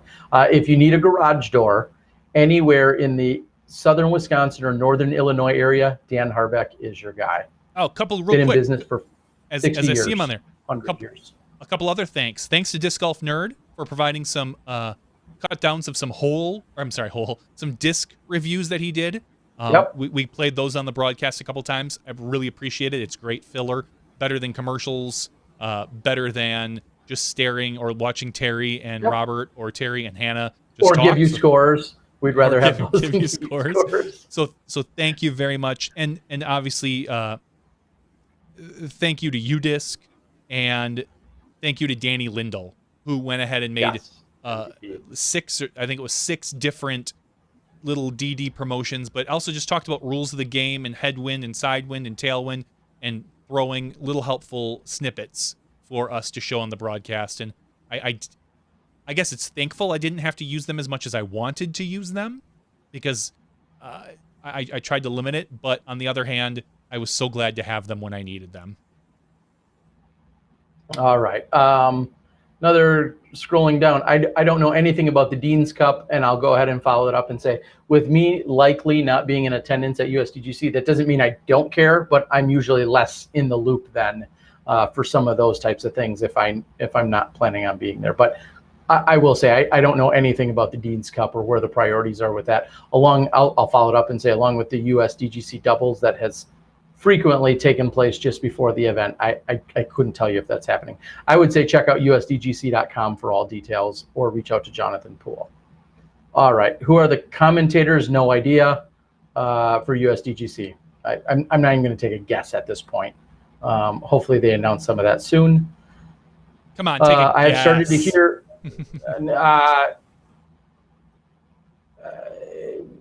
Avery Jenkins and Jamie Thomas come to mind, and that's nothing more than a guess. So no idea. I would guess, yeah. No, that I think that's a really good guess, and I think okay, yeah. I know absolutely nothing, but Avery came to mind as well. I've heard they started. I've started to hear about 2019 World Tour, European Tour. Does this mean we'll have a President's Cup year 2? No idea. I have heard, again, I'm not involved in any way, shape, or form, but I have heard zero about President's Cup. Is UC doing the USDGC? I don't know if he's assisting in any capacity or if he's overseeing any kind of the media efforts or any kind of branding efforts. Jonathan's Pool is, I'm sure, listed as the TD, and that's all I can say to that. I mean, with it not being a World Tour event, I bet you UC has some involvement in it, but I'm sure he does too. Every broadcast, when I get a chance to tune in, I ask. Okay, we already covered those. I'm trying to get caught up. It was a great weekend. Thank you, Alexis. That you're welcome for the live coverage. When's the next live Smashbox? The next live Smashbox, as of right now, as it stands, would be the Disc Golf Pro Tour Championships. Finale championships in October. I want to say 21st through the 20th through the 24th, or 22nd through 24th. Yeah. And then I'm thinking the next gen championships will also be live in November. That's what we know right now. Again, don't quote me on those commentators. That's nothing more than just a guess. So love them or not. Smashbox is not involved in the USDGC as far as we know at all. So we have no insider information other than we know that it's happening from Fulcrum, and that it's going to be live is what we've heard. You guys should cover the USDGC coverage. That something like that may or may not happen. There's also a wedding taking place that weekend, so we may not have our, the viewing party that we've seen the last few years. But who knows? Come on, throw some shade. Now that Worlds is final, do you know if anyone has come from the chase card to win Worlds? Absolutely not. No one's ever come from the chase card to win Worlds because there's never been a chase card at Worlds before, which is a funny question that got asked a bunch of times, and it's a legitimate question, except for we always have a final 9. So if up until 2 years ago or last year. So that way, if somebody was ever pushing, they push themselves onto a final 9 and then would win from, and I'm guessing anyone that started in 4th has probably never come back to win Worlds. That's just a guess too, but there's been ties, but I don't think anyone's ever done it. So there's the answer there. Every European Open at the Beast, don't know. Predator, okay. Halloween, skip the wedding, viewing party. Was there a next gen qualifier this year? I was looking for one in Ohio. There was one in Ohio that I think got rescheduled, and I saw another one just scheduled in Indiana. I've been at a few. Yes, they're happening all over. Check the website. Did they put in a better bid than you guys? That's a great question, Andrew, referring to the USDGC live coverage. There was no bid process ever offered, or that we were never contacted in any capacity about the USDGC. It was just really made known to us that they were going with a company. So there was never an offer. There was never a negotiation. There was never any kind of communication whatsoever back and forth regarding USDGC. It was an entity they just ultimately went with. I'll speculate and say that they are going to try to blow it out of the water. I think they want to put on an awesome live broadcast, which is why they're going with Fulcrum, who has a lot of experience doing Ultimate, who can probably bring in a bigger crew and maybe be a little bit more, with more hands, you can be more productive on the fly. And I'm thinking you're going to see a little bit more extras than we are able to provide. And that's probably why they knew that we wouldn't be the right fit. Yep. We trust that they're going to do a great job. Heck yeah. Still can't believe I won the Keen's Disc Golf Nerd says. Glad you did, buddy. Thanks for the support. Final 9 is lame. Dave Clement says that's all right. Trivia: when was the last time someone not ranked in the top 10 at Worlds won? No idea, Darren. Well, let's think of our previous winners. Ricky nor Paul. McCabe, maybe? McCabe might. I mean, and what ranking are you using? Are you using ratings? Are you using a world ranking? World ranking. McCabe and Avery Jenkins won. Dave Felberg would have been ranked in the top 10 for sure. 2011 was Doss. He would have been in the top 10. Cam Todd, at the time he won, probably would have been. Yeah, but I mean, what rankings did we have in 2001? No, I know. Is my point. Oh, ratings. But he would have been in the top 10. Which is funny. Funny thing about ratings is that USDGC, if you follow on Twitter, is putting out some not funny, but questions like, oh, hey, who is the only player to shoot a round above his PDGA number? A rated round above his PDGA number. And I believe Dana Dave said Greenwell? Dave Greenwell. They had said someone else. I forget whoever's PDG number 55. So I don't know if they meant literally like round rating or if they meant score wise, because he scored higher than a 55 on the course. Oh. I'd have to go back and look at the question, but Dana was like, no, Dave Greenwell. Oh, because Dave Greenwell's like number 962, 67, something like that. 962. And Dave Greenwell took 5th in 99. And Dana was saying, but I don't even know if I don't think we had ratings in 99. So that might not even be not PDGA official rating. So there's a whole bunch of questions there. Someone says, has anyone else heard rumors of Avery Jenkins building a course in Tulsa, Oklahoma? That's quite possible. I haven't heard that, but Avery works with Disc Golf Park. I don't think it's rumors. I think he's posted out there working with Disc Golf Park that he's doing something out there. So so hard to pick Keens when you can pick whatever DG makes the winner showcase and a show card. Is there some options? Okay. I thought Hannah did great on the FPO finals, as did Robert, bringing all the emotion into the homes of the disc golf world. Thanks, Terry and Johnny. Yes, I agree. I thought Hannah, for being a first-time person, I thought she knocked it out of the park. There are always things that all of our commentators can do a little better, including Terry and Robert and Dixon and Hannah. But ultimately, for being a first time, she came prepared. She had a bunch of stories. I thought she did very, very well. And I will happily have her back on anytime she wants to be part of the broadcast. Yes, so huge shout out to her. As I said, she came very well prepared. Sure, she has not been in the game as far as others, and someone had said, well, she's not an expert. Well, who is? I mean, where do you draw the line as someone that is truly qualified or not? She's very well spoken. She came very well prepared. She knows the players. She knows the mentality. She hasn't been in the game quite as long as some of the others. She always jokingly, anytime we did talk about the MPO side, she very much stated her clear MPO bias toward her own husband. I thought she was great. I'll just leave it at that. I thought she was great, and I told her exactly that. Yeah, and she'll get more comfortable the more she does it. Terry, are you home? No, I am currently in New York as I'm heading down to Delaware tomorrow.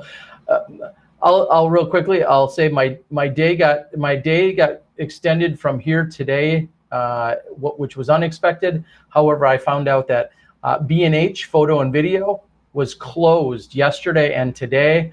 That was ultimately a deciding factor in keeping me here till tomorrow. What are you looking for at B&H? Just stuff. Don't worry about it. I'll just be looking around with stuff at B&H, the coolest audio video store in the world. I'm the stuff buyer. We'll see when I have a credit card. Who's the Joe Buck of disc golf? What do you mean by that? Yeah, I mean, some people hate Joe Buck. Exactly, and some people love him. I mean, yeah, I therefore, and it's Facus, not Ficus. Yes. Yes. She evenly. The funny part about Hannah is she knew what it was. She accidentally kept mispronouncing it, and every time she did, just inherently Johnny or I would giggle somewhat or sigh or kind of laugh in her ear, and then she would correct herself. It somewhat became a running joke by the end of the weekend, but she'll get there. Yes, New York City. No, I'm not at Trump Tower. But I do want to thank Priceline for your express hidden deals. I do want to say that. Yes, although hotel rooms can be more expensive here than anywhere else, the one I got was not. Thank you, Priceline. Wink, wink. Sponsorship? Maybe not. Eula Berry, who is Joe? No, not who is Joe Buck. I'm saying, as in, like, who is Joe Buck to you, and who, what does he mean to you? I know who he is. Anybody who hates Joe Buck is an effing hater. He's so good. I think Bob Costas is good too. Our FPO course is too hard, or MPO is too easy. This is another subject for another day, but I think the scores prove that MPO and FPO should be playing different tee configurations. If you look at the length of the rounds and you look at the overall scores, I think all the proof is right there in that statistical pudding. And I'll move on. Thank you, Team Hull123, for the super chat. And I know you super chatted throughout the weekend. Thank you. Some Ryan Pilcher says, Joe Buck is terrible. Everyone agrees with that. All right, enough of that. You guys can argue back and forth all day long. Manny says, Smashbox, why doesn't the super chat accept PayPal? I don't know. I thought you could go into your super chat. No, your PayPal. You can't because Google, you're right. Google has like their own competitor, and they probably want you to sign up through Google Wallet, which is like PayPal, which is, I think, a whole deal. So everybody wants their little cut in the back end, which is probably why you can't use PayPal like you can in other aspects. Trevor Hook. Tony Romo's terrible. Huddle Hands says Terry is great at interviews. I appreciate that. Thank you very much. Terry, can we get a rant about players constantly going over time during rounds? Not tonight, but I hate it. A conversation was started on Dixon's podcast asking about, players going over the time limit, and I just simply said it happens all the time. At least 5 to 10 players that are habitual with it, and it drives me crazy. And I know it's happening because as I'm editing, I see exactly when they should be throwing and what their time limits are. And yes, it drives me effing crazy. All right. More hard-hitting questions and less fluff. Maybe in the right series at the right time. I'm not here to bust depends on, chops. it has to depend on the guest and depend on the situation. Because if we're too fluffy for you, you're going to have to find other interviewers because we're not here to bust chops. No, I mean, necessarily. Like tonight, I thought there was a point where we were talking a little bit too much about Paige Pierce, when this is, to me, this is a perfect opportunity to discuss, obviously, Paige Bjerkaas, her play. While Paige Pierce is a big story, a big part of this world's, that is for us to discuss in general when Paige Bjerkaas is off the line. I felt we could ask her a couple questions about the relationship and stuff like that, but to get into too detailed about Paige Pierce would be, I thought, disrespecting the accomplishment of Paige Bjerkaas. So we could have hit her harder with questions about that relationship and the competition and stuff like that, but tonight I don't feel was the night, and we have got plenty of time for that. And specifically tonight, there was not a lot of hard-hitting stuff we really wanted to do. Right time and place. Team Howell, you asked about the AB situation. You got to rewind a little while in the podcast, and you can find me quickly jump over it. Time limits. Okay, checking with Yuli. They did cover the mini champ thing. All right, guys. That has been, I think, enough. I said it. That's enough. No, we appreciate it. All the accolades, all the shout-outs, all the things I gave earlier, times 10. Thank you. Again, yes, thank you to David Diaz, our amazing host as well. All of you guys are just so awesome. We appreciate the hell of a week that we had.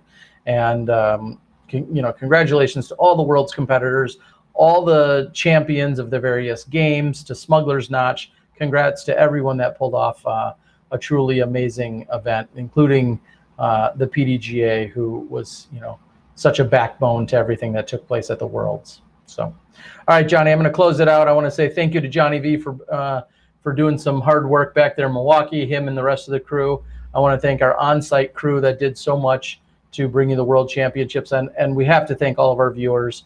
We wouldn't be hitting 11,000 live viewers and showing the world just how important disc golf is if it weren't for you guys tuning in. So thank you to all of you. Thank you to our super chatters. Thank you to our supporters and sponsors and contributors for the world broadcast. We love it and we appreciate it, and we'll keep doing it. So for Johnny V, Terry Miller, the Disc Golf Guy, that's podcast number 212. We'll see you next week after the Delaware Challenge takes place. We'll talk about it, and we'll have our champions. And we'll see you then when you step inside the Smash Box.